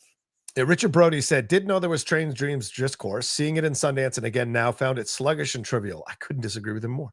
Baby food, spoon-fed, no second level, hardly a first one. Voiceover the best part. If it had 10 times more and 3 times the pace, could be an okay best live action short nominee. Yeah, I don't understand that. I don't. And maybe it's just because, like everything else, Jeff, films are subjective. For me, I found it to be quite deep. I enjoyed the pacing of it, and I liked that we got to things when we got to things and explored it. I think you have to enjoy the world. And so you're willing to go along with this character as he goes throughout, Like Hamnet and Train Dreams in one Best Picture lineup, I just don't buy it. But they're both very quiet, like meditative films. And to me, Hamnet at least has an ending that backs it up. Train Dreams, I was just like, there was just nothing for me to grab onto. Sorry. All right. What did I want to do? Didn't some nominations come out this week that might give us a window into where we're at? Yeah, let's talk about that. I'm ready to crap all over that organization. I'm sorry, you just set me up. I love people are like, oh, the Critics' Choice Association released its below the line shortlist, and how could this not be on it? And this one's Oscar chances are bolstered by it. I could not tell you. No one cares about the Critics' Choice Awards except for people in the Critics' Choice. How dare you? And they're +1s to that the ceremony. The creatives care. The talent does not want to be there. They do not want to take 250 selfies with every single critic there. The Academy members don't give a shit what the Critics' Choice think. I'm just looking at these tweets. It took every fiber of my being not to be like, shut up. Nobody cares. You guys are such... Never mind. Go on. So as a counterpoint and a member of the organization, I will say to you that I think you're utterly wrong on this. I think people absolutely, especially moviegoers, care what I know it's in fashion to say nobody cares what the critics think. I'm smarter than the critics. I know about movies. I know what I like. Yeah, I know it's fair to say that, and people want to say that. Fine, go ahead and say that. But the truth is that there are quite a number of people who look to critics to see, like, what should I watch? What should I not watch? What are the best films of the year and what have you?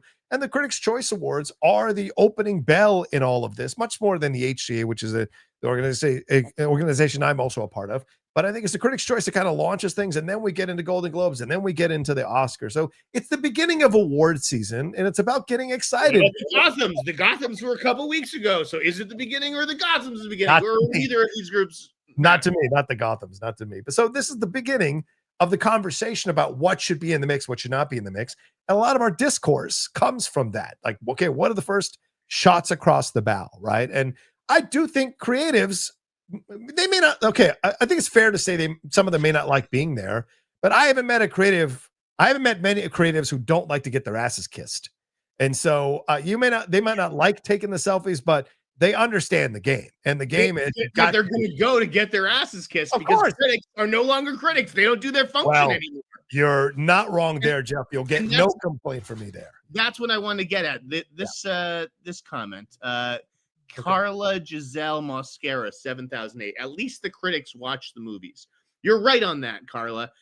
The critics do watch the movies, and I'm not sure the Academy members do. However, when you say the critics watch the movies because Netflix bought them a plane ticket, flew them from New York to California so that they could see Wake Up Dead Man, right? So it's just like, yeah, they're seeing the movie, but they're just like, they're being bought and paid for. Yeah, there is a thing happening, and it is driving me nuts. And I see some of my colleagues do it, and people I respect, people I love, which is really hard for me sometimes, becoming essentially a second arm of the PR department of the studio for a movie. Like, I saw some critics this week go like, it doesn't matter what the critics think about Wicked. It's like, you're a fucking critic, and you're saying it's made a lot of money and it satisfied the fans, and that's what matters. And it's like, what the fuck are you doing? Why are you playing both sides of this thing? Stop calling yourself a critic if you're going to stump for a movie in that way, where you're discounting the responses from other critics to the movie. I think at that point you become an influencer. And so you should stop calling yourself a critic. You have to be willing to call shit out and accept the fact that other people might not like the movie that you liked. Discourse is fine. Becoming a sycophantic PR person for a movie or a creative, to me, drives me nuts, because that's not what we're in the business for. At least the foundation of being a critic, you are not there to kiss the asses of these people no matter what. You are there to give your honest opinion, honest analysis, and to not be afraid of the reaction of the creatives and the producers and the studios to your comments. And everyone is afraid because of how the studios and streamers, particularly Netflix, will just revoke the access. Oh, you're not giving us the coverage we want? You don't need to be there. Yeah. And so then people feel subconsciously encouraged to give good reviews and all this kind of stuff. So I just, the critics see the movies. I just don't believe them when they talk about them. I mean, I saw people who got flown to and that's why I give credit to my brother, Michael Vogel. He's not a critic, but he's on the Geek Buddies. We review films all the time. He went to the premiere in New York. He wasn't flown there by the studio. He went there as a guest of one of our friends, and he sat and he gave an honest analysis about Wicked and Wicked for Good, and said he was disappointed by it. But I've seen critics who got flown in to see Wicked for Good, and they're just saying, this is the most amazing film. Now, critics' reviews don't matter. This is what Ariana Grande, just hand her all the awards. You know what? Give Bach an award, whatever the actor's name is. Give him an award. Like, it's just madness what's going on. And we're losing the plot because everybody wants to be an influencer / critic. You want to have your cake and eat it too. You can't do it. Or else change your name or your designation to influencer critic. You are no longer a movie critic or a film critic or a TV critic. You're an influencer critic, and that's all. It's what you said earlier. These critics have become the second arm of the marketing division. Yeah. I remember when that person who shall not be named with a British accent came to us at Collider. Some of us at Collider said, listen, we have to stop being negative about these movies and TV shows. The studios are, why would they send us their creatives if we're going to give our honest opinion on their movies and TV shows? We should just be positive about them. And I lost my fucking mind at that because I thought that was selling out. Because we've lost track of who this job is for. Yeah. It's for readers. It's for the audience. Yeah. And so that is why Netflix should give us the talent, not because they think we're going to say good things, but because we have the eyeballs that they're trying to reach. Right. And when did the talent become such snowflakes that they're not willing to sit in the pit and go back and forth with people who may not 100% like their work or like what they're doing? This is what's frustrating to me. You have to get in the pit to have a back and forth with people who are intelligent, like you mentioned, Richard Brody, who have a knowledge of film, who are able to break it down to its core and go back and forth and defend your work. We've become so soft as a society that these critics, pampered by the protected by the PR departments, these creatives protected by the PR departments won't go on these programs and defend their work and get a little back and forth with people about their work. It is so frustrating, And it's because critics, the people they look up to, the people in the business making the movies that we all love, they have no backbone. You said it on Twitter the other night. Like, when are people going to stand up and so that when Donald Trump says, listen, I want Rush Hour 4, when is someone like a David Ellison going to stand up and say, well, you know what? It's not going to be us. Right. It's not going to be us. Like, you listen, get the fuck out of here. This is not your business. We're not going to do what you tell us to do. But everyone is knee bending nowadays to everything. And that includes critics knee bending to Netflix. Yes, 100%. And that's why when people accuse me of being a shill, it drives me insane, because I'm like, I'm one of the few people out here who doesn't care. I don't live in LA. I don't see these people every day. I don't have to fucking worry about it. I can be honest in my opinions, my analysis, and talk about a movie or a TV show. But it gets so frustrating when people are when I get lumped in with the other people who are influencer critics. I'm not saying you can't love a movie, absolutely stump for it, no problem. But when you're becoming sycophantic, when you're becoming an arm of the PR, then you've lost your credibility in my mind, with a lot of things, Most of these people don't have credibility with me to begin with, but whatever. I've come around to your point of view on it. Initially I was very proud to be a critic, very proud. I am still very much so, but like, seeing more and more of my fellow critics, especially at a time when, and I get it, people are getting fired, people are getting downsized, newer critics are coming in who don't give a fuck about being a critic, but like being called a critic, but go with it from an influencer mentality. Where the critic itself is becoming an endangered species. Influencer critics are now the jungle, but the critic itself is becoming an endangered species. No one pushes back on anything. Yeah, no one pushes back on it. Yeah. The reason you guys got the baby boom story this week is because I was tired of holding it.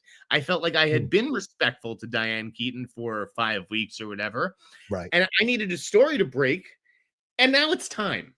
So I just email Amazon. I'm like, this is happening today. I don't care if you're ready. I don't care about anything.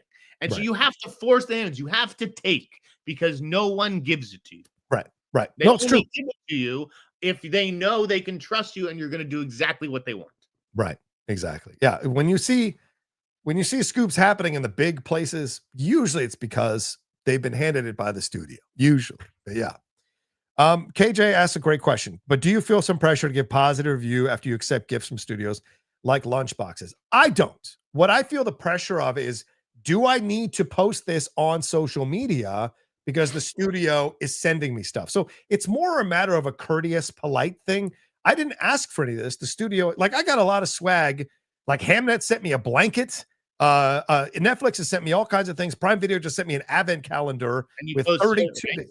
But I haven't posted any of this stuff because I feel inadequate to post it, and nor have they asked me to be honest.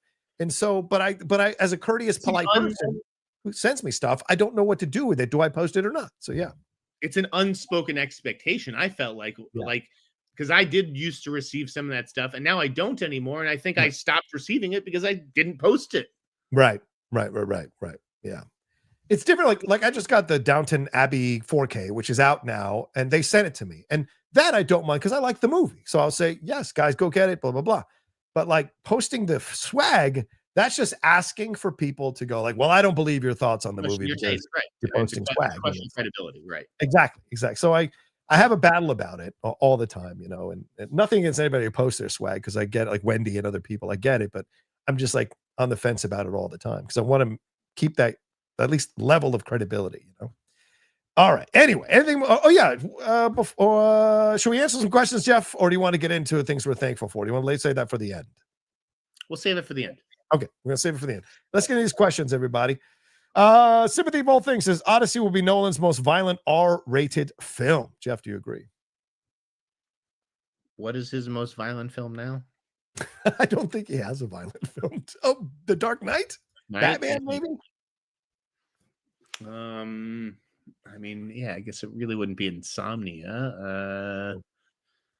It wouldn't be Tenet. It wouldn't be Oppenheimer. It wouldn't be Dunkirk was violent, I suppose. I don't know.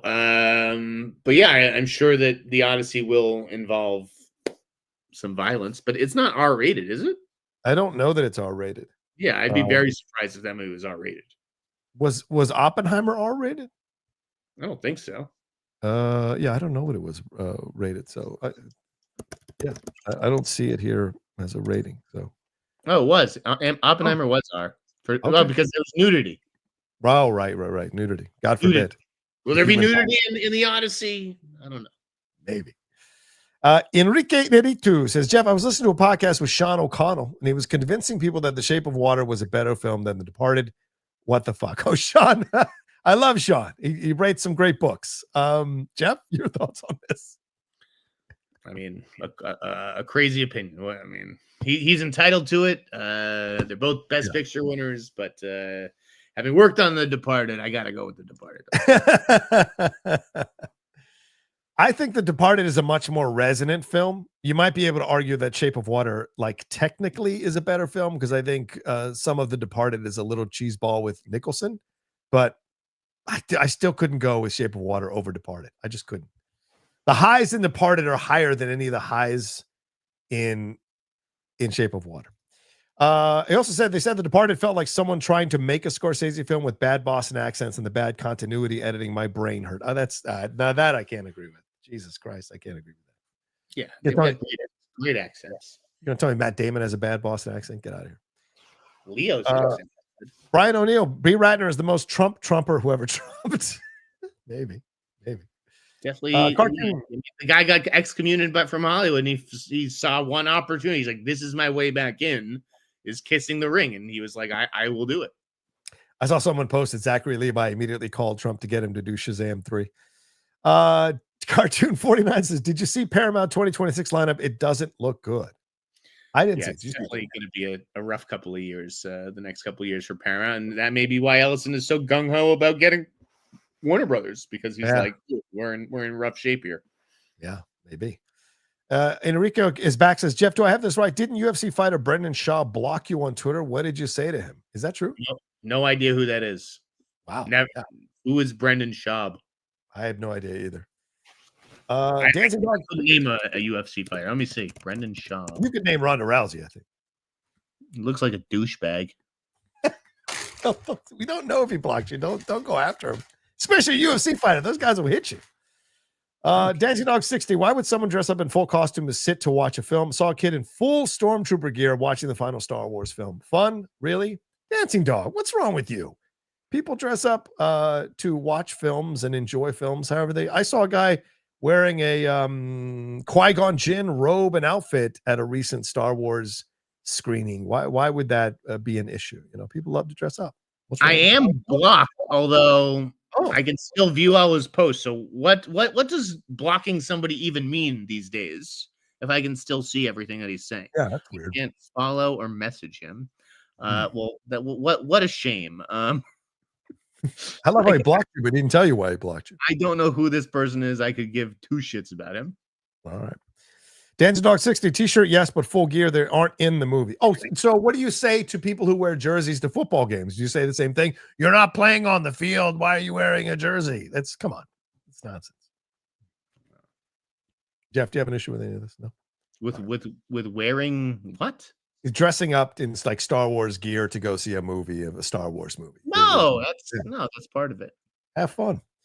Fred Tyson 314. James hasn't felt the effect of the new movie goer who'd rather see most movies at home. It's not the same as VHS rentals. The money is harder to make. That's an excellent point, Fred. He's used to making money hand over fist with his movies. So what would he know about the streaming side of things that a lot of directors seem to run to? Jeff, anything? I mean, okay. Yeah, I mean, a lot of these guys are just living in different universes, right? They live in a little bubble. And again, living in Los Angeles, everyone does go to the movies, right? This is like an accepted right. thing that everybody does on Friday night and Saturday night. Like when I come back to Boston, that's not how people spend their Friday, Saturday night. It's true. It's very true. KJ7457 says, please name 3 dishes that you must have for Thanksgiving Day. And do you prefer sweet potato pie or pumpkin pie? I don't fuck with either of those pies. I'm not a big pie guy, but I definitely don't like savory pies, and I definitely wouldn't touch either one of those. I'm like a blueberry or apple pie guy. Yeah, I'm with Jeff. I don't run with sweet potato pie or pumpkin, but I do go with pecan pie. That's my choice on Thanksgiving is pecan pie with whipped cream. 3 dishes that you have to have. Well, obviously turkey. I would say mashed potatoes and gravy, and that is one dish. And stuffing. Yeah. Jeff? I haven't, first of all, I have to go back to the Brendan show. I don't know where it came from. I did tweet 2 years ago, January 23, got blocked by Brendan Schaub. What a little bitch. Dude isn't even funny, just another dumbass with a microphone. So he probably said something racist or anti-Semitic or whatever. I have no idea what he said or why I called him out or why he blocked me. I don't give a shit. Anyways, next. Fair Does point. he talk about me? Like what? I don't know. What are your 3 dishes that you must have on Thanksgiving Day? Bagel, cereal, and brownies. You guys don't. I mean, I don't eat turkey. Turkey's so gross. What? Oh, I don't like. It's all like gamey and like thick. No, like gravy and nope. I've never been a turkey guy. One year, I choked on a frosted mini wheat at Thanksgiving, and I had to get it for my aunt. That was my dinner. But yeah, even like my brothers' in-laws know that when they cook and host Thanksgiving, they got to have a bagel for me. I love it. Dancing Dog 60. Theaters need to give people something special they can't get at home. CinemaScope, Cinerama, VistaVision, all created to battle television back then. No, this is another thing. Yeah. We got to have VistaVision. VistaVision's the answer. We just put the VistaVision back. Everyone's going to come back to theaters. No one, again, outside of Los Angeles, no one gives a fuck about VistaVision. Yeah. No one in the regular world cares about how they see, what format they see one battle after another on, or whether it's in 70 millimeter or 70 inches or like, what the fuck? My brothers don't care about that. I think Jeff is 100% right on this. And I'll tell you why, because there's only like a limited number of IMAX theaters throughout the whole country. If this was something the country really wanted, there would be numerous IMAX theaters like in the 50s, 60s, 70s, hundreds all over the country, and there isn't. So it is remarkable the things that Film Twitter will just like talk about for weeks and months and aspect ratios, and you're just like, no one gives a shit, bro. It's true. Bad Sister McCall says, Rocha, are you going to watch Bring Her Back? Yes, I know it's on HBO Max. I haven't watched it yet. My second favorite movie of 2025. Jeff, your sister Beth Sneider said that you're having ribeye steak. Never even had ribeye steak. Does ribeye have a bone in it? You can get bone in ribeye, and you can get ribeye without a bone. I don't eat anything with bones. I eat meat. I'm not a vegan or anything like that, but I can't look down on my plate and see a skeleton. Oh, wow. No. Never had wings, John. I've never had wings. You never had wings? Wow, Jeff. All right. We all got our things. Enrique back saying Steve Carell Baby Boom remake equals Kramer versus Kramer. Okay, fair enough. Mahada says, M. Jahada says, what did you think of Sisu 2? I haven't seen it yet, Jeff. Did you see Sisu 2 this weekend? Yep. I did. I saw it right before I left LA. I liked it. It was not as good as the first movie. It felt like it was very much kind of paint by numbers. Delivered what I wanted. I mean, you buy the ticket for a reason, and it delivered on that promise, but wasn't as visceral or as exciting as the first movie. Okay. Blue XC23 says it's actually funny that most Star Wars films aren't good and fans still want more of it. Well, It is funny. you live in the eternal hope. That's what it is. You know, chasing that dragon. Lee Mubai 33 says, who should get out of director jail? Just rewatch Chronicle and would love to see Josh Trank get another chance with the original IP. Jeff, I agree. It's been a while since that Josh failure, so it should be time for him to do another one, don't you think? I think he actually did do something recently, like something really small. I loved Chronicle. Yeah, Fantastic Four. He was in way over his head, and he was not in a good place. Yeah. The Fonzo movie with Tom Hardy. Mm-hmm. I mean, that's just not having a budget really to make that movie the way it should have been. Right. So that was a disappointing as well. But yeah, Josh Trank is absolutely one of those guys who I'd be down to see another movie from. I'd be down to see another movie from Richard Kelly, even though he's 1 for 3 in my book. Yeah. I mean, he's an easy answer. An easy answer. Frank Darabont is my answer. I'd like to see Frank come back. He's getting out tonight, baby. Yeah. Getting out tonight. Stranger Things. That's right. Stranger Things. That's right. But I mean, like, theatrically. Yeah. Yes. And I'd love Terry Gilliam to do another. I mean, Terry made some of the most insane, interesting films. Yes, they weren't always box office successes, but I thought they were phenomenal, like interesting, fascinating. And so I'd love to see him. And streaming seems like the perfect place for Terry Gilliam to do a movie. I'm good on Terry Gilliam, but like there's a whole bunch of female directors who are older and like cast aside. Like they were total trailblazers and groundbreaking. And they've been cast aside in favor of, all the hot young or female directors these days. But like, where's Amy Heckerling's next movie? This is the director of fucking Clueless. Right. Didn't she also do movie? Oh, Penelope Spheris did what? Fast Times, right? Wayne's World. She didn't do Fast Times. Wayne's World. Sorry. But yeah, Penelope Spheris is another one. Martha Coolidge. There's just so many of those women who were making movies in the 80s and 90s, and it seems like the only one who gets to make them anymore is Catherine Bigelow. Right. Exactly. All right, let's see what else have we got. DSal0978. We need more Thanksgiving movies, damn it. There's only planes and trains and automobiles. There are others. There are others. Home for the Holidays. Yeah, I was gonna say Home for the Holidays as well.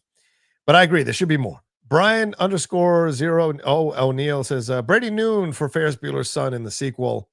I don't know who Brady Noon is, so I love Brady Noon. He's the kid from Blockers and the Mighty Ducks TV show, but you could probably get somebody with a little bit more cultural cachet, a little bit of a name, probably somebody better looking. Right. I mean, he'd be great. I think he'd be really good, but yeah, probably not who they'd go for. Yeah. Derek Johnson, thank you, Derek, coming in with a massive donation. Thank you, Derek. Says someone told me that last show Jeff was starving. Just happened to catch you live. Hope this Jeff gets Jeff a good meal. Yeah, I'm starving. I got 2 chins here. Thank you, Derek. Thank you very much, Derek. Happy Thanksgiving to you. We are very grateful. We should obviously say that since it's Thanksgiving. We're very grateful for you and viewers like you and everybody watching, of course, but the ones who pony up. Yeah, agreed. Appreciate it. DSal0978 says, what 80s movies would be perfect for a remake or reboot? My pick would be War Games. Whew. That's a big, I mean, do we want to do any 80s? They don't seem to work out. I think there's plenty of 80s properties that you can remake or reboot. 3 Men and a Baby? Would you reboot that? Yes. I mean, we're about to get like Gremlins. There's going to be more Goonies. I think a movie like The Great Outdoors would be interesting with everybody just like glued to their screens these days. Could you do something interesting with that premise? Yeah. What could be interesting? Break it down. Dress to Kill. Ooh, the De Palma film. Yeah. Yeah, you could do something interesting with that these days. Sexy fucking movie that is. Big Trouble in Little China. We could remake that, I imagine. Flash Gordon seems due for a remake, for God's sakes. So a reboot rather. So yeah, I could see that. All right, let's move on to this. Dancy Dog. Glenn Powell should stick to supporting roles. No. Wouldn't now a supporting role wouldn't kill him. I'd like to see him in an ensemble driven thing where he maybe has a smaller role, almost like remember The Gentleman, and Colin Farrell shows up. That was great. Just like an interesting, quirky character turn like that, where he can be a little bit different. But I agree. Yeah, he should not stick to supporting roles. He's a movie star. Yeah. Dancing Dog 60 says, hear me out. Scarlett should remake Die Hard, does action well. She can play a cop having marital problems, looks great in a tank top. This is a winner. I mean, I'm not saying no to that, Jeff. You are. I am. Okay. There are a few movies you don't gender swap, and Die Hard is one of them. There's John fucking McClane. There's no fucking Jenny McClane. Like, no, I don't need to see. First of all, I didn't buy Scarlett Johansson at all in Jurassic World. I thought she was like the weak link of the movie. She was bad with like carrying around a big gun. Her dialogue sounded incredibly forced. No, this is a bad idea. I do not want to see that. I need a man as in the Die Hard reboot. Yeah, Scarlett is one of those that you can see through when she's not fully dialed in. She's one of those actresses that you can actors, period, that you can see through when they're not fully dialed into a role. But when she is, she's great. But when she isn't, it's so obvious. I agree. All right. Enritu's back saying, where the hell is Steve Buscemi? He should get all the roles that William H. Macy is getting. Reservoir, Fargo, Boardwalk, Lebowski. Hello, fellow kids.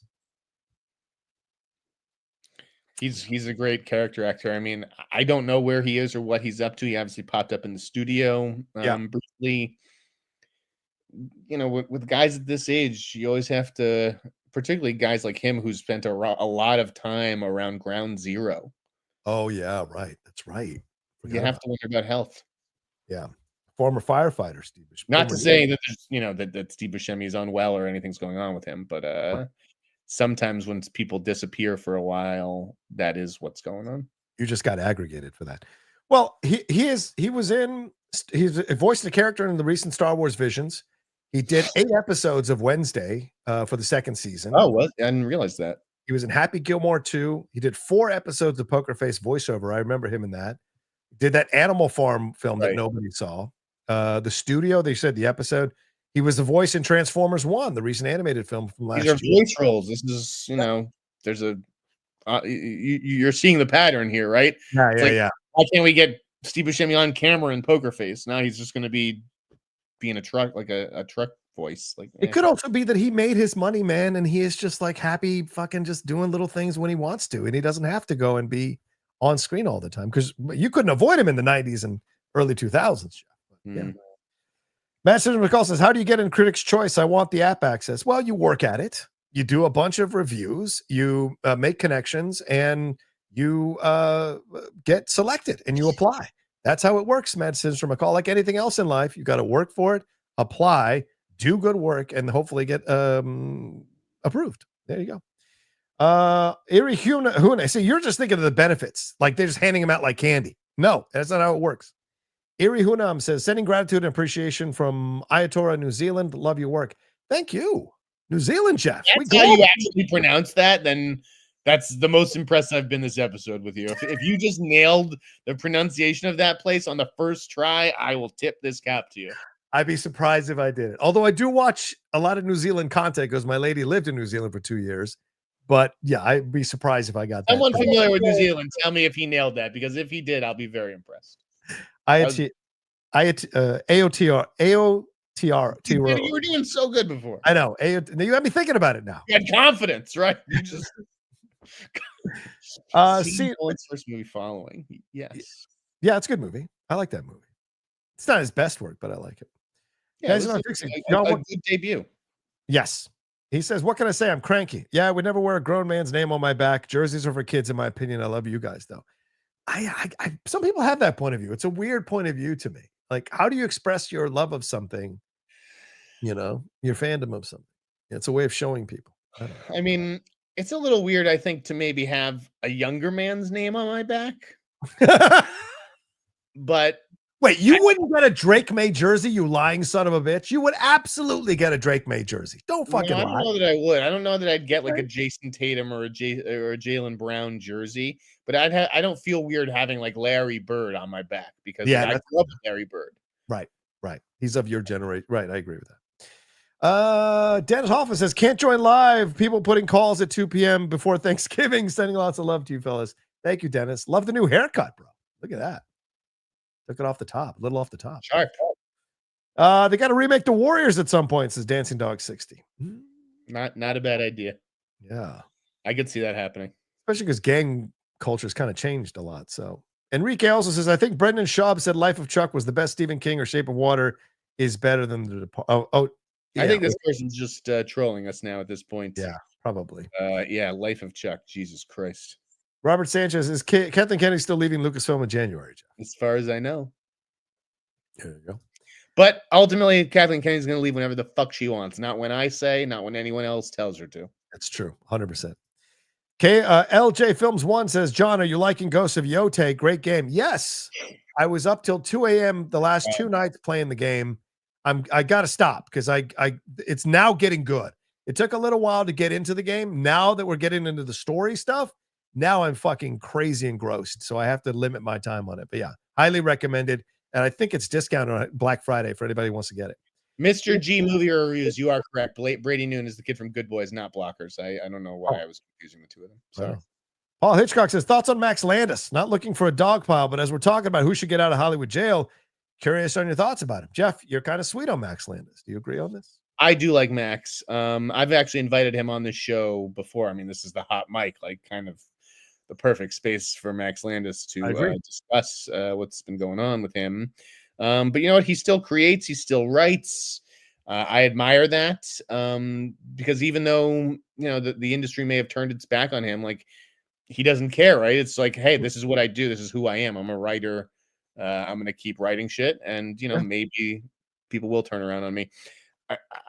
I didn't know Max well enough in our 20s when our paths would cross a little more often, to the extent that like I would know, you know, the truthfulness of all the accusations and allegations that have been leveled against him. Other than, you know, I think when you're a young, famous guy with access to a lot of money, you know, it brings out a lot of people around you. And I think you can indulge, you indulge in maybe the worst impulses that you have. I just don't think you should be judged by, you know, how you behaved in your 20s. I see a guy who has matured a lot and done the work, just like Devin Faraci has, quite frankly. Fair point. And Max, if he does watch the show, we'd love to have him on the show, you know, have a little back and forth and talk about this stuff. Why not? Come on. As I said, creatives got to get in the pit. You got to get in the pit. There's nothing wrong with it. All right, so this Streamlabs. Samuel says, thoughts on Knives Out 3? If you see it, I watched it tonight. So excited. Yeah, I haven't seen it yet, Jeff. Have you? Which one? Knives Out 3? No, haven't seen it. Okay. All right. Looking forward to it. I have it on the app, so I'm going to watch it on the app. Beto Power. I wouldn't count Rush Hour out. It is one of the most popular franchises on social media. I think people are eager to watch a movie full of stereotypes and ignorant tropes.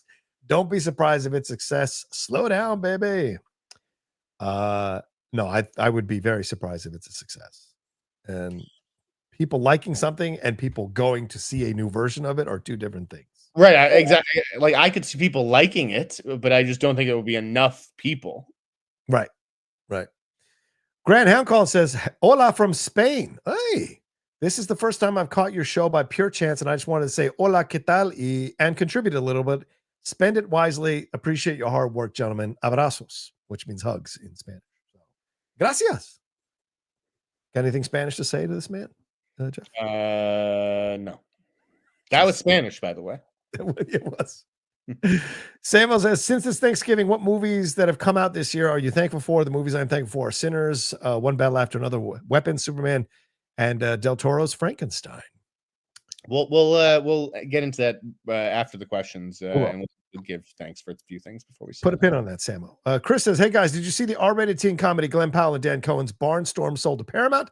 Does that mean Paramount wants to keep him on the team despite Running Man's performance? Seems about people were putting the fault of the movie on Edgar Wright, not on Glenn Powell. Jeff, does that indicate to you that they want to stay in business with Glenn Powell? I mean, yeah, I think that they do want to stay in business with Glenn Powell. I think everybody wants to be in business with Glenn Powell just because he, you know, chose the Running Man instead of wanting to be Jonathan Bailey's role in Jurassic World. Yeah. Like, I think he made the right choice. You have to take a risk as a movie star.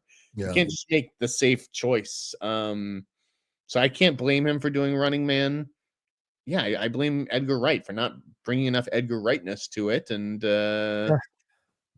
yeah. He'd already played second fiddle to Daisy in Twisters.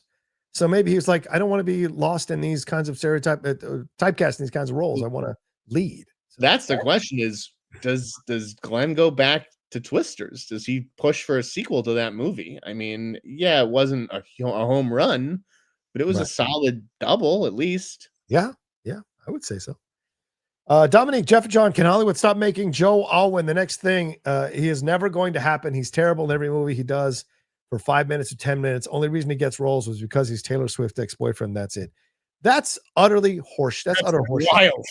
Yeah. No one gives a shit about him being Taylor Swift's ex-boyfriend. Yeah. All you people in the Taylor Swift bubble give a shit about that. Nobody else gives a shit about that.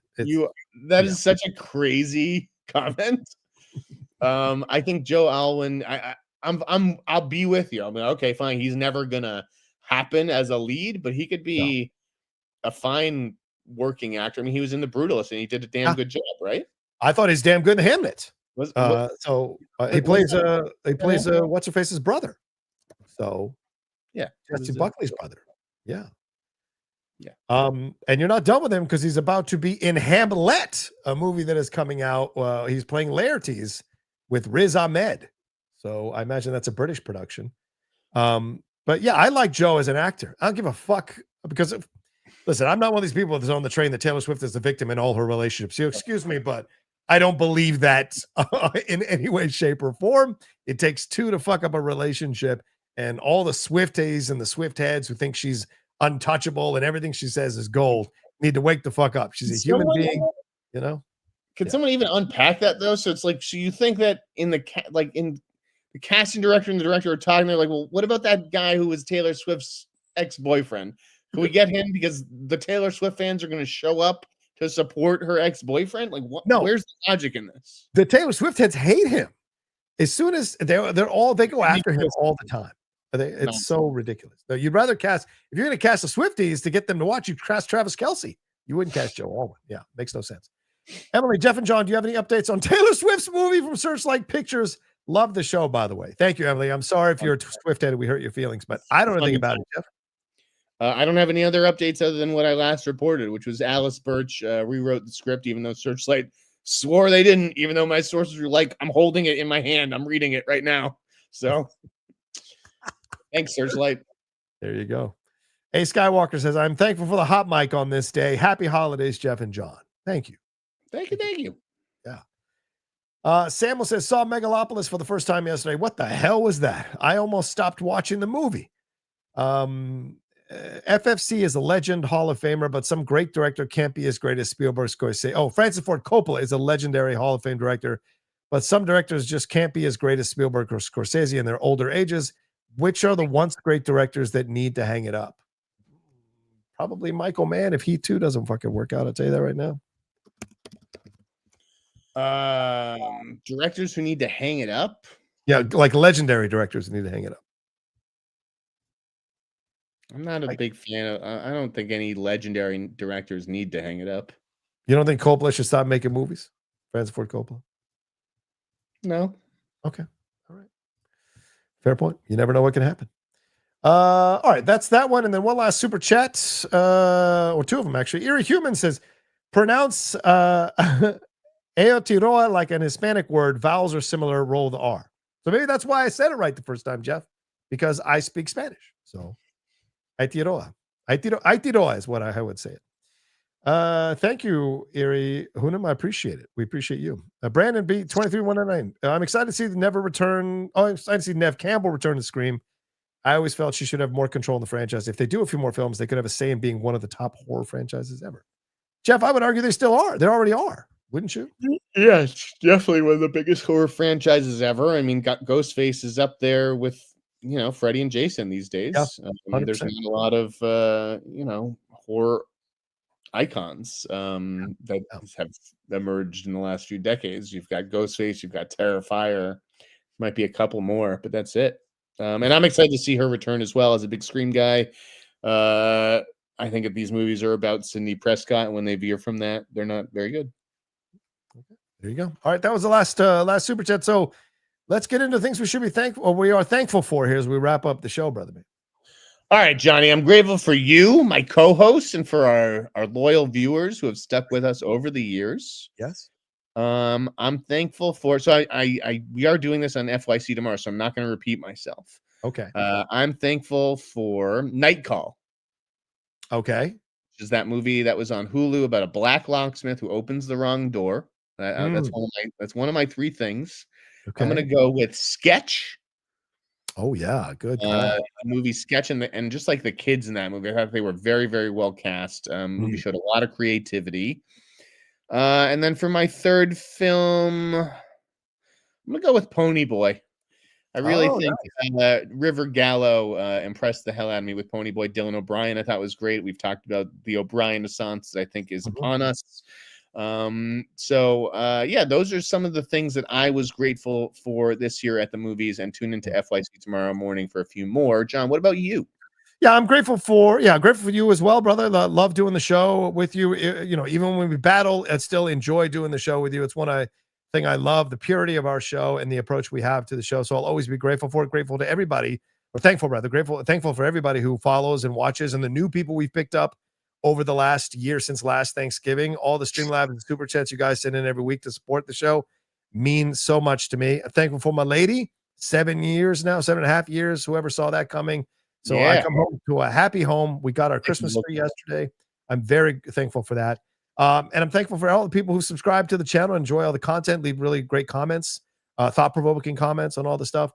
Movies-wise, I'm not going to be as cool as Jeff and throw down a bunch of indie films. All the big ones, I'm thankful for One Battle After Another for sure. Thankful for Weapons, Sinners. Thankful for the discourse around these films. Thankful for the critics who make us think about these films and how to approach them and what have you. And I'm thankful for a lot of the streaming services. I know it's not in fashion to say that, but I see so much content on the British streamers that I have, Acorn, at BritBox TV. There's so much interesting TV shows and movies that I see on there. Paramount Plus with the Star Trek stuff that they're doing, and some of the documentaries like the recent one, Don't Date Brandon. Netflix has a lot of great documentaries that are out there. I just enjoyed the one about the murders in New England, that did the autistic kid kill his mom and his grandfather or not? That's a phenomenal documentary. And so there's so much. What's that one called? Oh, the Barman Murders or something like that. I forget. The Carmen family death. Yeah, that's it. The Carmen Murders. It's an hour and a half and it's great. I really enjoy it. I had planned to watch that on the flight home, and then obviously my travel plans got all messed up. Yeah. To that end, though, John, first of all, you're making me look bad. No, I'm just you picked independent films. I'm grateful to I met with the lady. I'm grateful for my lady as well. I'm grateful for AMC A-List, because really, the price of seeing a movie in LA is prohibitive. Yeah. I see like just anything. If I have even an inkling of wanting to see something, I go see it now thanks to AMC A-List, a program that I resisted for a while, like just too long, because I was really big on like paying for movies.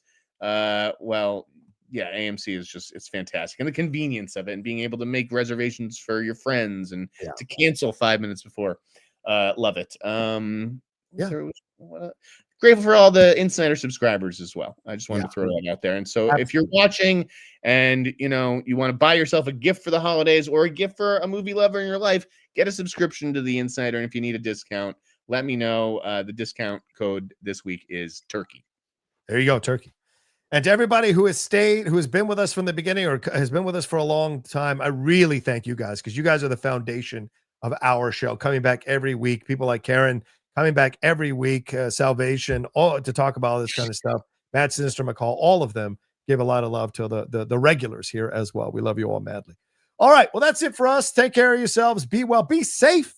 Remember, holiday season can be crazy out there with the driving and drinking and all this, so be safe. Take care of yourselves. Enjoy your friends and family. Try really hard not to get upset about any of the issues that will come up around that Thanksgiving table, and try to remember that it's about appreciating your family members who are still alive, because you never know what can happen when they pass on, and how you feel about that and what was left unsaid, or unresolved. So please remember that this weekend. Jeff, anything more you want to say as we wrap up? Are we good? That's it. Have a happy Thanksgiving, folks. You're the best. Thanks for watching. There you guys. We'll talk to you next time with another brand new live episode here of the Hot Mic. Peace until then.